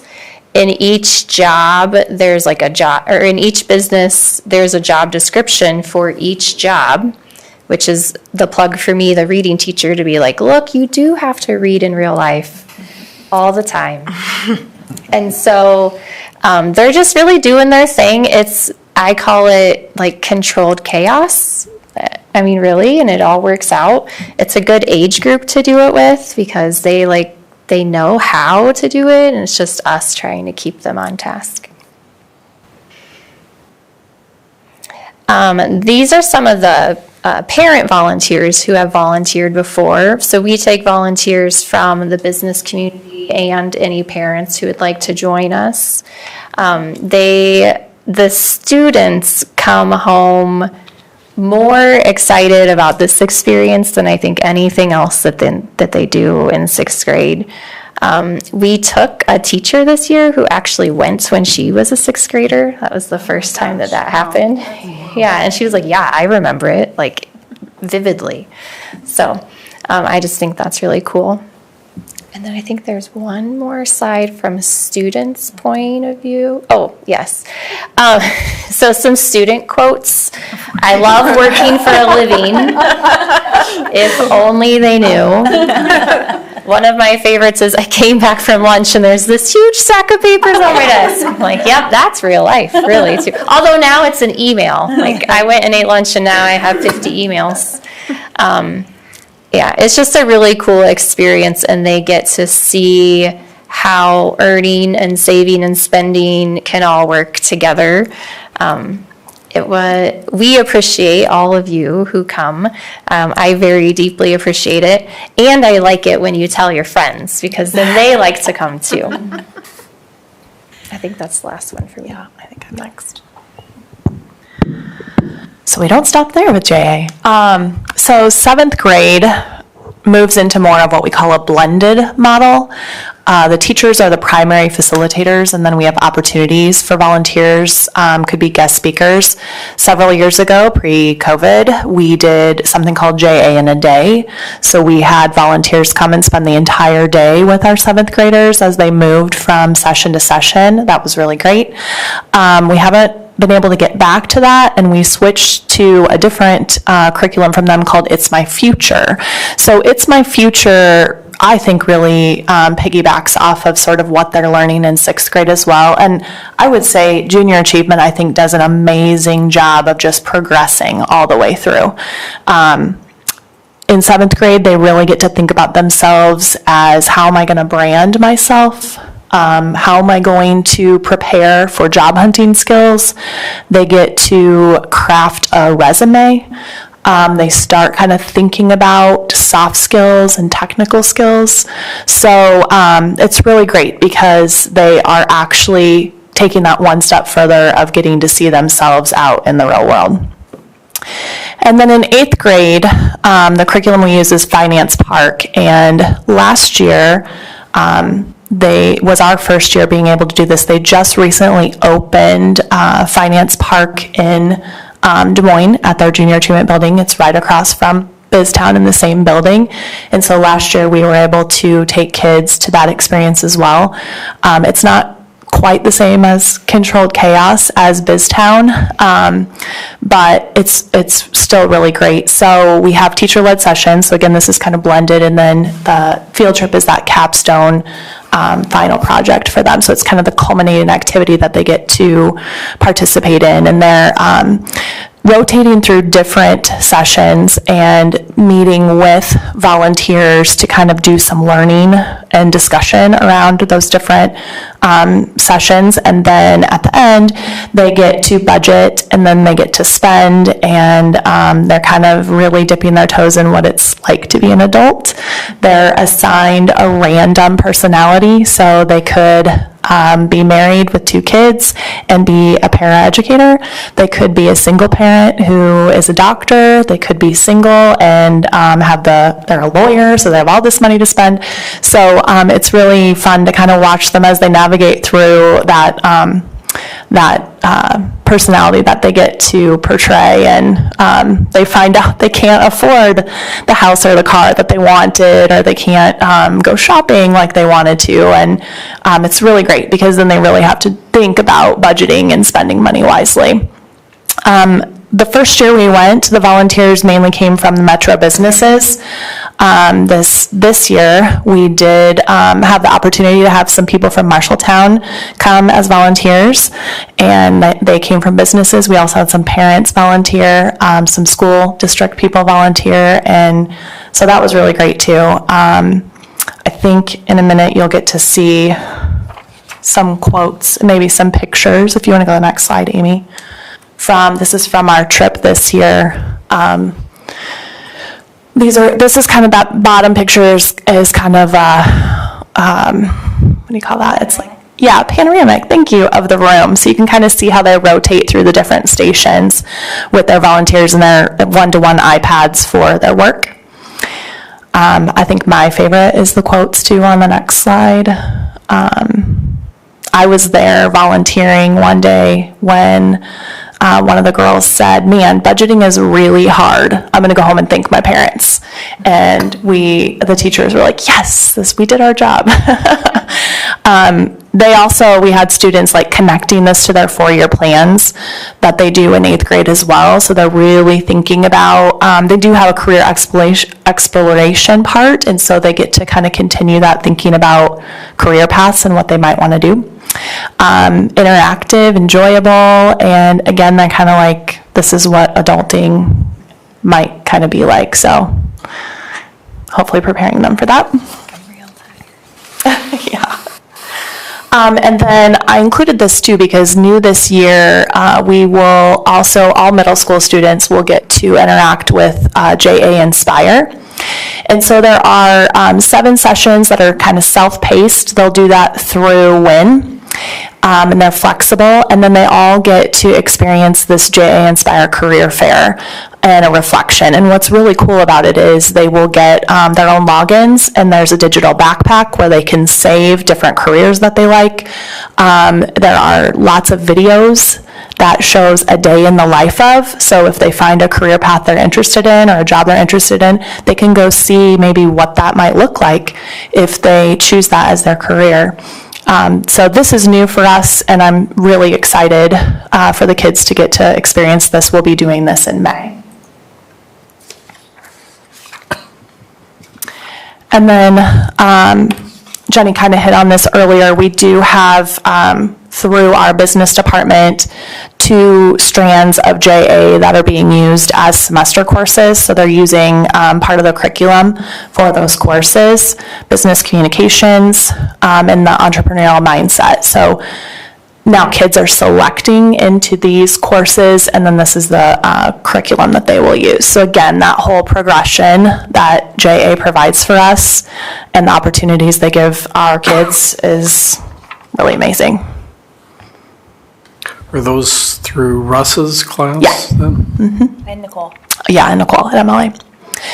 And so Jenny and I were looking back and kind of counting up our volunteers, and that's the thing about JA is it's an amazing program, but it definitely doesn't work without volunteers. We depend on volunteers tremendously. So we had 153 different volunteers. And she said it earlier too, we have several volunteers who volunteer for many things. So 153 different volunteers is pretty incredible, from 41 different businesses around the community. We're always still looking for volunteers, and we have our contact information. If you haven't volunteered yet and you want to, or you have and you're saying count me in again, or you want to volunteer in something different, or you know people that might want to volunteer, feel free to pass along our information. We're always looking for same people to come back because we love the people that volunteer, but always looking for new volunteers as well. And then I think, no, there's a couple more. This slide is just kind of, we did some testimonials from volunteers, parent volunteers, some teachers and students. These are testimonials from volunteers who maybe aren't associated with the school district. And so we just kind of wanted to highlight these. While we have those testimonials that the kids love the experiences, it's really fun for the volunteers as well. Personally, I volunteer in a kindergarten room, and I absolutely love it. And then I also got to do 4th grade this year, and I go to BizTown. So I just love all the different progressions that JA has and all the different grade levels, and it is truly fun. I love seeing the kids. This year in 4th grade, we did an activity where they were doing a hot dog stand, and they were working as a team, and it is kind of set up as a game board. And as I was getting ready to leave, they were like, can we keep these like indoor recess? So they wanted to be hot dog stand vendors for indoor recess. So I thought that was really cool. So this is just testament from lots of our volunteers. And speaking of volunteers, we are going to honor volunteers this year at a little get-together. This is something that I think we've done in the past and really wanted to do again. We're really excited that we're going to have this small social to celebrate all of our volunteers that help make it successful, because again, we can't do it without them. So we hope to see many of you there as well. That is during National School Volunteer Week. I'm sure that wasn't a coincidence. Yeah, it'll be great. We're really excited for that. So any questions that you have for us? Well, I want to thank the 3 of you because, to get 153 volunteers from 41 different businesses, it's a heavy lift, and it's because of that behind-the-scenes work that Marshtown's really lifted up as a pillar in the greater Des Moines area as being kind of the model. I think in a lot of those schools it's thrown out as an optional thing, and some teachers do it and some teachers don't. Part of it's capacity of finding volunteers. It's one thing to find money, it's another to find people's time and businesses that are willing to vote it. And so I think it's just another example of why Marshtown is such a great community and their willingness to pull together. The other thing I was really excited to see was the incorporation of Inspire, because that'll be a great virtual way to springboard into the actual career fairs, the in-person career fairs that are at the high school. And obviously this work should lend itself to our kids being better prepared than they had been previously for the financial literacy requirement, at the high school, which currently is at the 9th grade level primarily, so. Yeah, they should come in with a lot of background knowledge because that's what JA provides too. It's based in financial literacy, so that'll be good. And I don't know if they're still doing it at the high school. For many, many years. They partnered with MCC, and I know Terry Hungaford and our counselors, I think, were largely instrumental for giving them a kind of a finance park-like experience, but face-to-face in person at the high school or at the college, which the finance park work lends itself beautifully to doing that in a different way at the high school.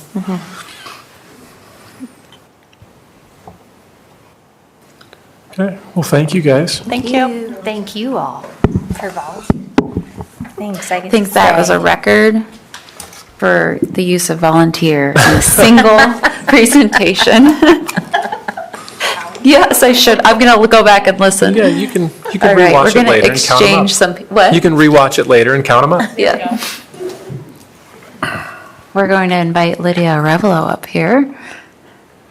We're going to shift gears into our career and academic planning. Again, Jenny Allen, our college and career readiness CPDL, and then I know Lydia, you have been a critical part of our ICAP and DCAP as well here at Marshalltown. So handing it off to both of you ladies, and we'll share some more information about career planning.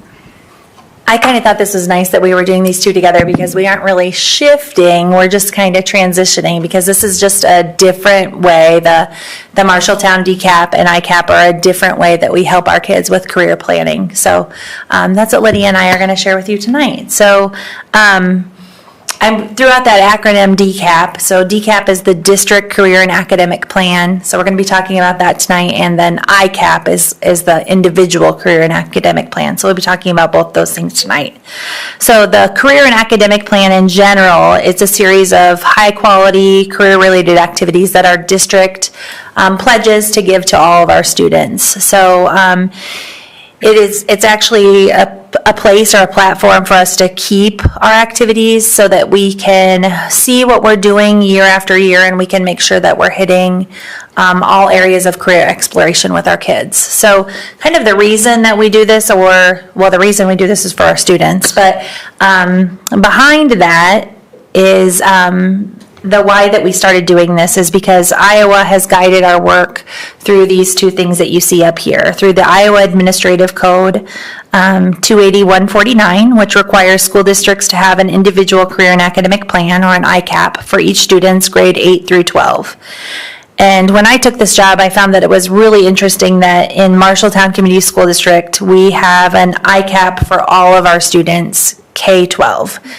And I think we've even added a few pre-K activities. So now we can say it's pre-K-12, but that's kind of, as I talk to other people around the state and I'm networking with other colleagues, I find that that's really interesting and unique to Marshalltown, that we have a plan for our preschoolers through our 12th graders where they're experiencing different careers and learning different things about their careers, and a lot of that is due to JA, so that we just heard about.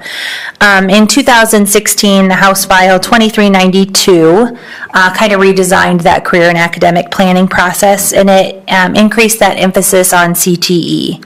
So this was a shift from the traditional career planning, which was mostly assessments and career inventories, to a system that focuses on student experience and preparation for life after graduation. So that was kind of a switch in 2016.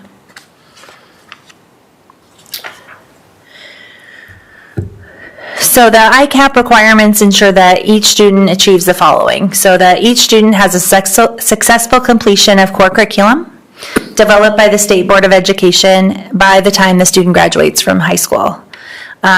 It ensures that all students are able to identify the coursework and work-based learning that's needed in grades 9 through 12 to support their post-secondary education and career opportunities. That they are prepared to successfully complete, prior to graduation, a timeline included in the plan for the 5 essential components.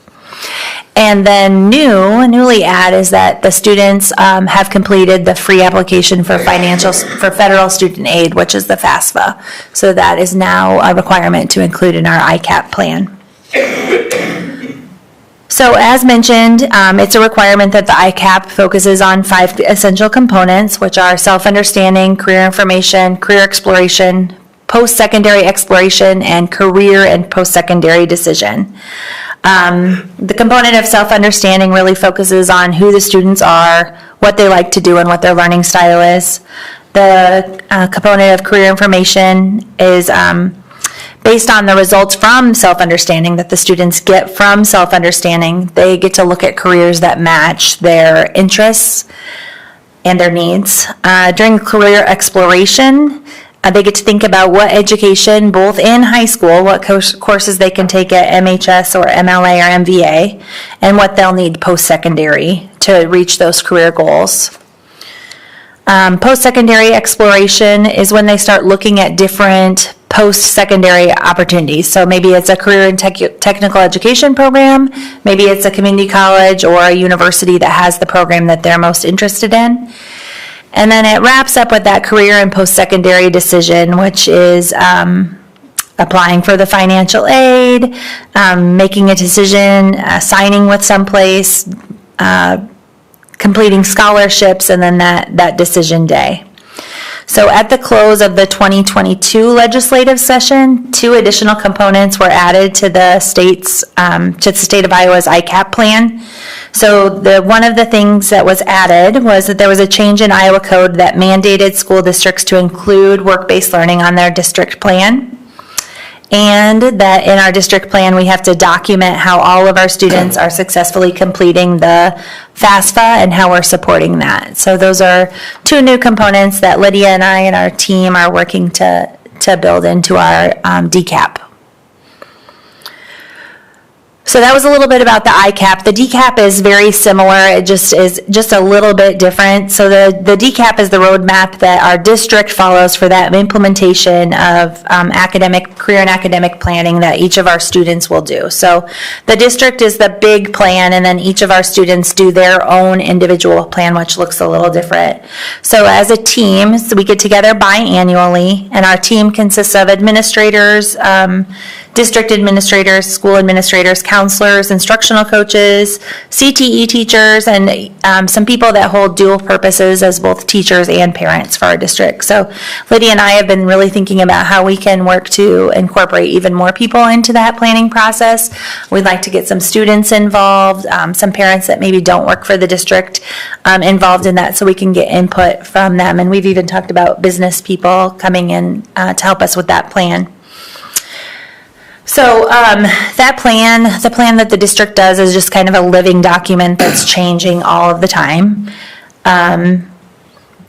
It's, like I said before, as a minimum, it needs to show what our kids are doing 8th grade through 12th grade, but as again, we do that pre-K-12. So one of the requirements of the DCAP and the ICAP is that we have a career information system at our district that our students work through or use. And in 2020, we adopted the CIS here in MCSD, which is Zello. And so Lydia is going to talk a little bit about Zello. Okay, so Zello is the main component, one of the main components of our district's career plan, where all students in kindergarten through 12th grade utilize this system. In the lower elementary years, students get to go on kind of a mission with Detective Jill, and they explore the community. And the community in Zello is it has 6 different career cluster areas, and so the students get to find missing employees or missing people, learn about those different careers, and then also learn about how those people, the different jobs that they have, how they contribute to the community. In grades 3 through 5, students learn more about their own interests and how they're related to the careers. There's the different, there's a personality assessment and an interest assessment, and then they will see what careers match those different their areas, and they build goals and are able to start saving careers in a portfolio online. And then grade 6 through 8, kind of, they continue on looking at different assessments and really diving into career research and exploration. And JA really fits in great with this, with Zello and getting that hands-on exploration. In 8th grade, before they register for their courses, they build out their 8th grade four-year plan. And then we, at the high school, we revise and look at the different classes related to the careers that they're interested in. And this year, we really tried to communicate better with parents. When students got in to register for their classes, they were able to show their parents at home, log into Zello, and utilize the system to build out the classes that they wanted to take, 9th, 10th, and 11th, and 12th grade. And every year when we do course registration, they are able to get back in and revise the classes that they want to take that are related to the different careers that they're interested in.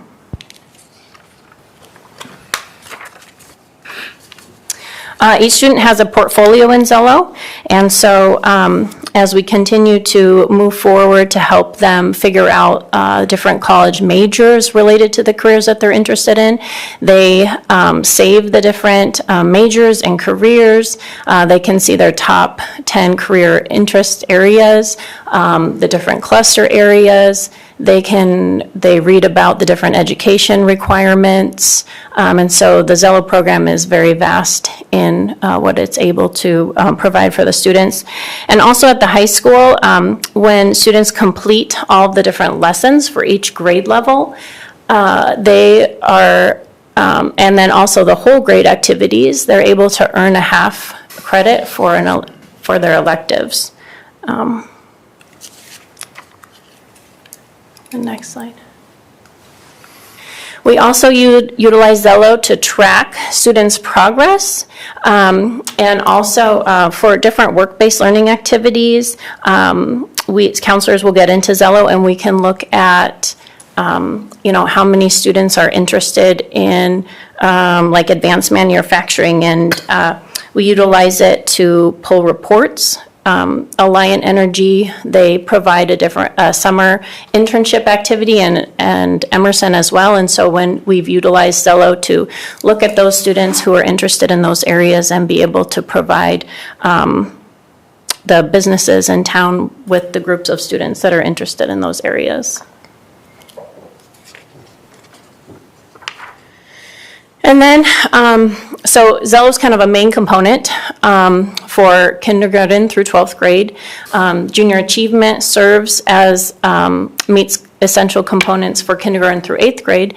And then at the high school level, some of our whole group activity areas, we take students out to MCC in 9th grade. And as Dr. Schutte said earlier, that the students participate in our financial literacy fair.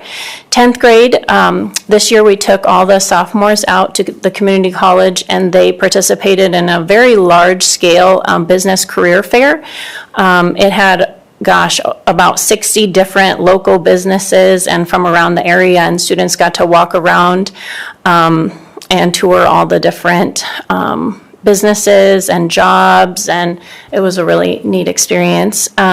Juniors, we just took kids out to the Career Expo at MCC, where local businesses come in and give presentations to students.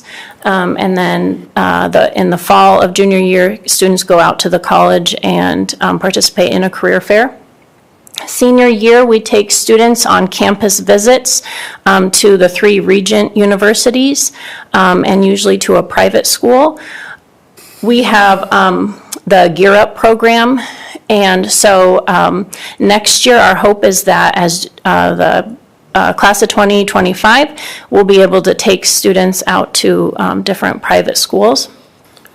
And then we always provide students with help sessions to complete their FAFSA, but with the new requirements, adding that into the ICAP, we plan to have information about the FAFSA in starting in 9th grade, and then different activities in Zello to give them more information about the FAFSA earlier on, and you know, there's research out there that correlates the FAFSA, that once students complete it, they're more likely to go to college, and so we hope that that will be a help to getting the kids better prepared. Okay, so this is just kind of a picture of the work-based learning spectrum, and you can kind of see how it builds on each other and grows throughout the year. So down at the bottom there, you can see the K4. And let me pull up my notes so I can read them a little better.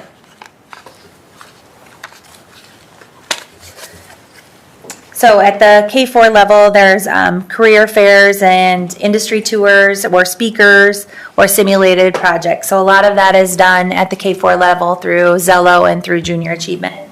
And then you can see in the 5/8 level, it kind of builds from that awareness level up to the exploration level. We might be building in some job shadows there at the end of 8th grade or school-based enterprises. I'm learning a little bit about entrepreneurship. And then in 9th grade, we move on to that training level. So you can see how our work-based learning spectrum is like constantly growing. And this is something that we're going to be putting in our ICAP this year is how we're providing opportunities at different levels for all of those kiddos. And then this is just a picture of some of the work-based learning opportunities that our students have gotten to experience lately. So on the left, you can see an activity where they're building a shed for their construction class. And on the right is our Bobcat Coffee Shop that was an enterprise that was opened at the high school. And so on this slide here, you can see different entrepreneurship opportunities, again, that we're providing for our students. So we've had some students go to Sub-City, which is what you see there on the left, or Hy-Vee in the middle. And then we have our students in our early childhood classes that get that work-based learning experience at the preschools here in town.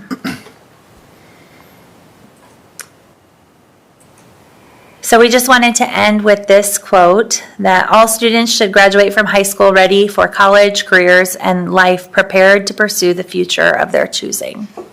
And that's kind of what the ICAP and the DCAP is all about. We're going to have our final meeting for the year in May, where we wrap up our ICAP plan and our DCAP plan for the year. It's not quite ready yet, so we're going to have Shauna share that in her news and notes, so you'll all be able to see that final report in the news and notes in May. Excellent. Questions? How are, it wasn't mentioned, but I'm sure it's part of it, how are the career trees, the implementation of that incorporated into the? Yeah, so career exploration is definitely a main component for those career trees. Students are able to work through lessons through the Zello platform. So our college and career counselor, our transition counselor, Kendi, designs the lessons and then pushes those out through Zello. So she's just getting ready actually to push out a lesson where students get to choose an activity or a career at each of the different levels of the tree, and then they research them, decide on one that they think would be the best path for them, and then they're going to be taking a leaf, writing their name on it, and placing it on the career tree that fits them best. So that'll be a cool activity that's coming. I think one of the unique things Marshtown High School does, and I think Jackie Wyant, Terry Hungerford, and probably the counselors were instrumental in this, is having a registration book that's where the courses are actually in career pathways. Yeah. So I would definitely recommend incorporating that somehow into that. And, Bobcat Ready also, which is half predicated on students taking advantage of career readiness things too. So all of those things are part of what you're talking about. So I'd probably include them in some way, shape, or form, at least in the district plan. Yeah. Actually, I hesitate to say anything because we're running so late, but with FAFSA, I know one of the things they push is student loans. Now, do you talk to your kids about, they take out these loans, how they could be in debt like for the rest of their lives? I mean, do you explain what's Do you know, going on there? I unfortunately don't do any of the FAFSA work. We have our college and career readiness counselor, Kendi Eaton, that does that work with the students. I'm not 100% sure about what she talks about with them, so I can't speak to that. I'm so sorry.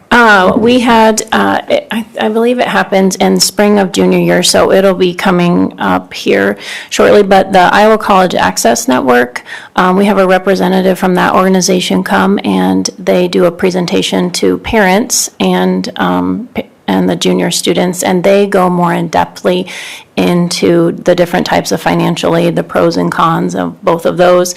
And so that happens. We don't necessarily have always the greatest attendance of parents to those, but we have booklets and just a variety of different pamphlets and information that we have on those topics to give to students and families.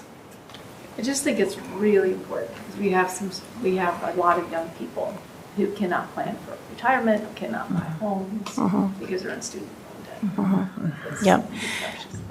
But especially, nowadays going to the community college and with the last dollar scholarship, they're really, I see what you're saying about, not wanting to be in debt, but we also don't want kids to, shy away and not go to college because there's, don't have the funding to pay out of pocket, even though that there are many different scholarship programs nowadays to provide for students. I was talking to a young lady last week, and, her family doesn't feel like she can go to school, but there are a lot of different loan repayment plans and different options out there that, loan forgiveness.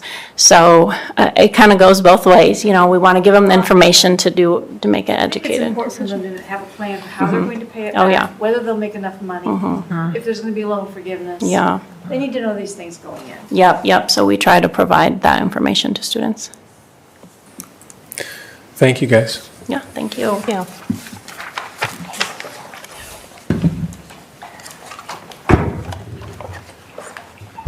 I just won't go away, will I? Okay, I don't know if you remember last meeting, we talked about the Woodbury Dual Language Literacy Curriculum recommendation, and that was more of a discussion presentation, and tonight I'm here seeking your approval for the curriculum adoption. I don't recall the exact number off the top of my head. If you open that, Amy, you can't open it. I'm sure one of you can. It's $88,260.12. Thank you. I knew it was 88,000. I just wasn't sure on the exact dollar. Do you have any questions for me? Yeah, we need a motion to approve purchase of Woodbury Dual Language Literacy Curriculum, including Amplify CKLA and Caminos, in the amount of $88,260.12 as presented. Move for approval. Second. Hernandez, was that you, Leah? Hernandez, Stanley, all in favor, say aye. Aye. Opposed, say no. Motion carries 6-0. Thank you. Dr. Ryan?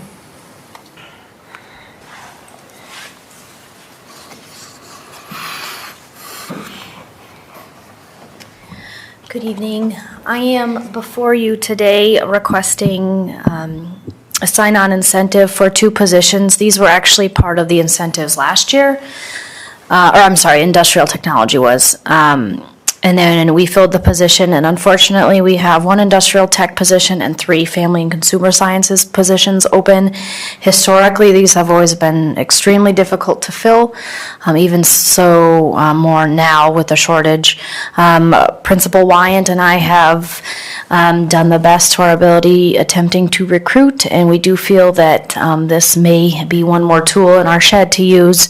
And so at the time that you approved these back in December, we didn't have these positions. So now I'm coming back, now that we have these openings, requesting one more round of sign-on incentives, please. Same stipulations as the others.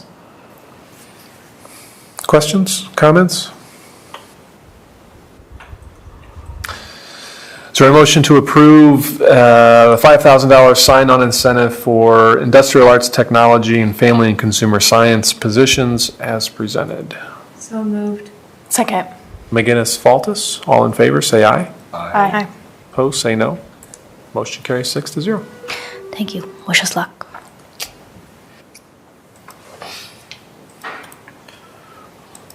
I'm up, huh? Yep. Well, I'll make this short and simple. No changes from what was presented to you back on March 20th. Recommendation on the table is to move forward with adopting our 2023-2024 certified budget with a proposed property tax rate of $15.99, which is $1.87 lower than what the current property tax rate is. Are there questions for Randy or any comments? Then we need a motion to approve the 23-24 certified budget as presented with a proposed property tax rate of $15.99 per $1,000 of taxable valuation. Move to approve. Second. Faltus, Wall, all in favor, say aye. Aye. Opposed, say no. Motion carries 6-0. So that the next three items are recommendations to approve the construction contracts with our three accepted bids from the last meeting. The first one is with Larson Construction for their general contracting work. We have had our attorney review all these contracts, and the contracts were modeled after the final tennis court contract. So the contract's been vetted very well to make sure that these are written in a way that protects the owner. So the first contract is with Larson Construction for an amount of $5,495,000. Are there any questions? Is there a motion to approve the Marshalltown High School Stadium Complex General Construction Contract A with Larson Construction in the amount of $5,495,000?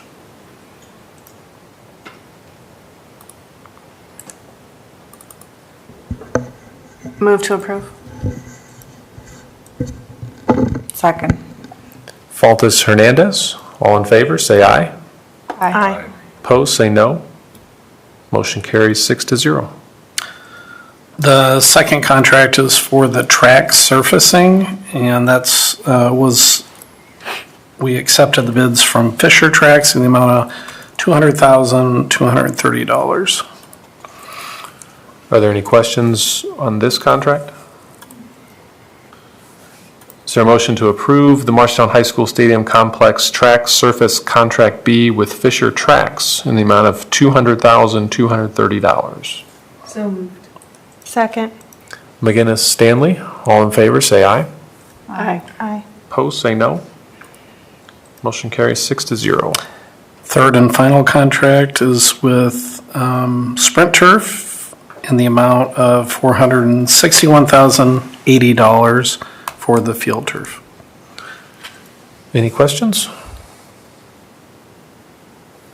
Is there a motion to approve the Marshalltown High School Stadium Complex Turf Field Contract C with Sprint Turf in the amount of $461,080? So moved. Second. Stanley, Faltus, all in favor, say aye. Aye. Opposed, say no. Motion carries 6-0. As far as board policies first reading, there were two that have come back. 303.3 administrator contract or contract and contract renewal, and 505.2 student promotion, retention, acceleration. Both of those had minor amendments based on either IASB sample policy recommendations or to more closely reflect our protocols. I would recommend approving the first reading and waiving the second reading. Are there any questions about 3033 or 5052? Then we need a motion to amend 3033 and 5052 and waive the second reading. Second. McGinnis, Faltus, all in favor, say aye. Aye. Opposed, say no. Motion carries 5-0. Karina stepped out. Okay. Leah, Yes. initial review policies. Okay, so we have several that we want to mark as reviewed, so I'm going to go through those first, if that's all right. Yep. So 505.1, student progress reports and conferences. There's a minor change here. Basically, we're just changing the term from pupil to students because in some places it said pupil and in other places it said students. And then updating the legal and cross-references. So the recommendation is to mark that as reviewed. 505.3, student honors and awards, is just updating the legal and cross-references there. So again, the recommendation is to mark as reviewed. 505.4, the testing program, again, is just updating a cross-reference. 505.6 for early graduation is updating a cross-reference. 505.7 for commencement is updating a cross-reference, and 505.8 for parent and family engagement is updating a legal reference. So those are all recommended to be marked as reviewed. Does anyone have any questions for Leah on any of those policies? They will be marked as reviewed. Excellent, thank you. Okay, so then there is one, 505.5 for graduation requirements. There are a couple of statements in here where the graduation requirement is like the standard class or the honors class must be taken. And so we're removing those alternate English language art courses as it's not that way for science and some of the other things. It just adds and makes it a little bit more complex. If you take the honors course or if you take the standard course, both of them count. But otherwise, anytime you change a class, you have to change all those offerings. So it's just simplifying the text. And then updating legal and cross-references on that one as well. So the recommendation is first reading to amend. Are there any questions for Leah on 505.5? Okay. Nicely done. Okay. Leah gets bonus points for the number of policies she had to. Until next meeting, right? But you have a lot. Karina has like 10. Sure. Dr. Schutte, any items that you'd like to share in communications? Anything new, exciting? Well, we're really excited for a couple things. One, the personnel for Justin Ballifer to be coming back as assistant principal at Marshtown High School. Justin has a wealth of knowledge and experience and passion for Marshtown. So we're excited that he missed us and wishes to come back. And we're also really excited for Abby Cook, who's our newly hired communications director. Some of us even more excited than others that have been trying to piecemeal communications. She will be starting on Monday, April 9th. Okay. Looking. Question. Yeah. So we'll have 3 associate principals at the Correct. high school? They're not replacing Taronison's position? His position, that position would replace the dean of students position. Oh. Yeah, as we evaluated what other high schools of like size have done, they've either had 3 people in an associate or assistant principal position that can help with things beyond what dean of students typically do, or they've had 2 associates or assistant principals and 2 deans of students. So in working with Mrs. Wyatt, she felt that Marshtown High School would be best served with 3 associate principals at this time. As far as cost goes, it's very close to where we were, given the tenure of Mr. Toronis and being fair with Mr. Bolivar based on where he would have been had he stayed for those years. Yeah, looking at reminders, Karina, you've got a pile of policies to review there. So the record will not last long, Leah.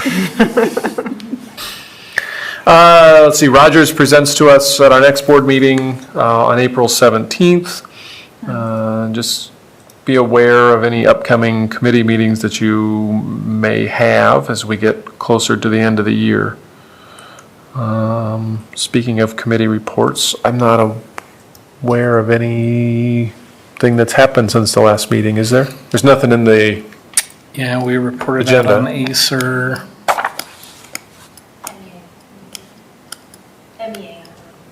Oh, the internal communications. Yeah, we did have the internal communications meeting on Friday. It was a robust discussion on many topics, some of which are coming to the board soon, so we can, I think I've gotten some calls on some. we can all enjoy the robust discussion. So, with that, what have we done this evening to improve education for students in Marshalltown? Presentation overload. I just said presentation overload. There was so much. There's a lot. A lot. I liked how the junior achievement and the career and academic plan, just seeing how those things really are just flanging up and how we're leveraging organizations like that to assist us in meeting all of the requirements that we need to meet, and putting that career information in students' hands much earlier, that whole, feeling like they can go out and they kind of understand what it takes to be an adult. I mean, they don't, but kind of understand what it takes to be an adult on your own. And I like that we're doing those things for them. I appreciate the presentation from Anson. I like to hear from teachers how they adapt to the curriculum and what their successes are, and it just seems like they are really bought into what they're teaching. And it's not always presented by the principal, it's them speaking about it in their own words, and then there's data to back it up, so it's really nice to see. And then our student board presentations, I really enjoy them. I like that they're really focusing our successes, and not just the high school successes, but overall middle school and Lenahan, what they're doing, and then the Q&A that you're doing with the students. That's always nice to see and hear. Well, and we had two other amazing examples of achievements, too. Yes.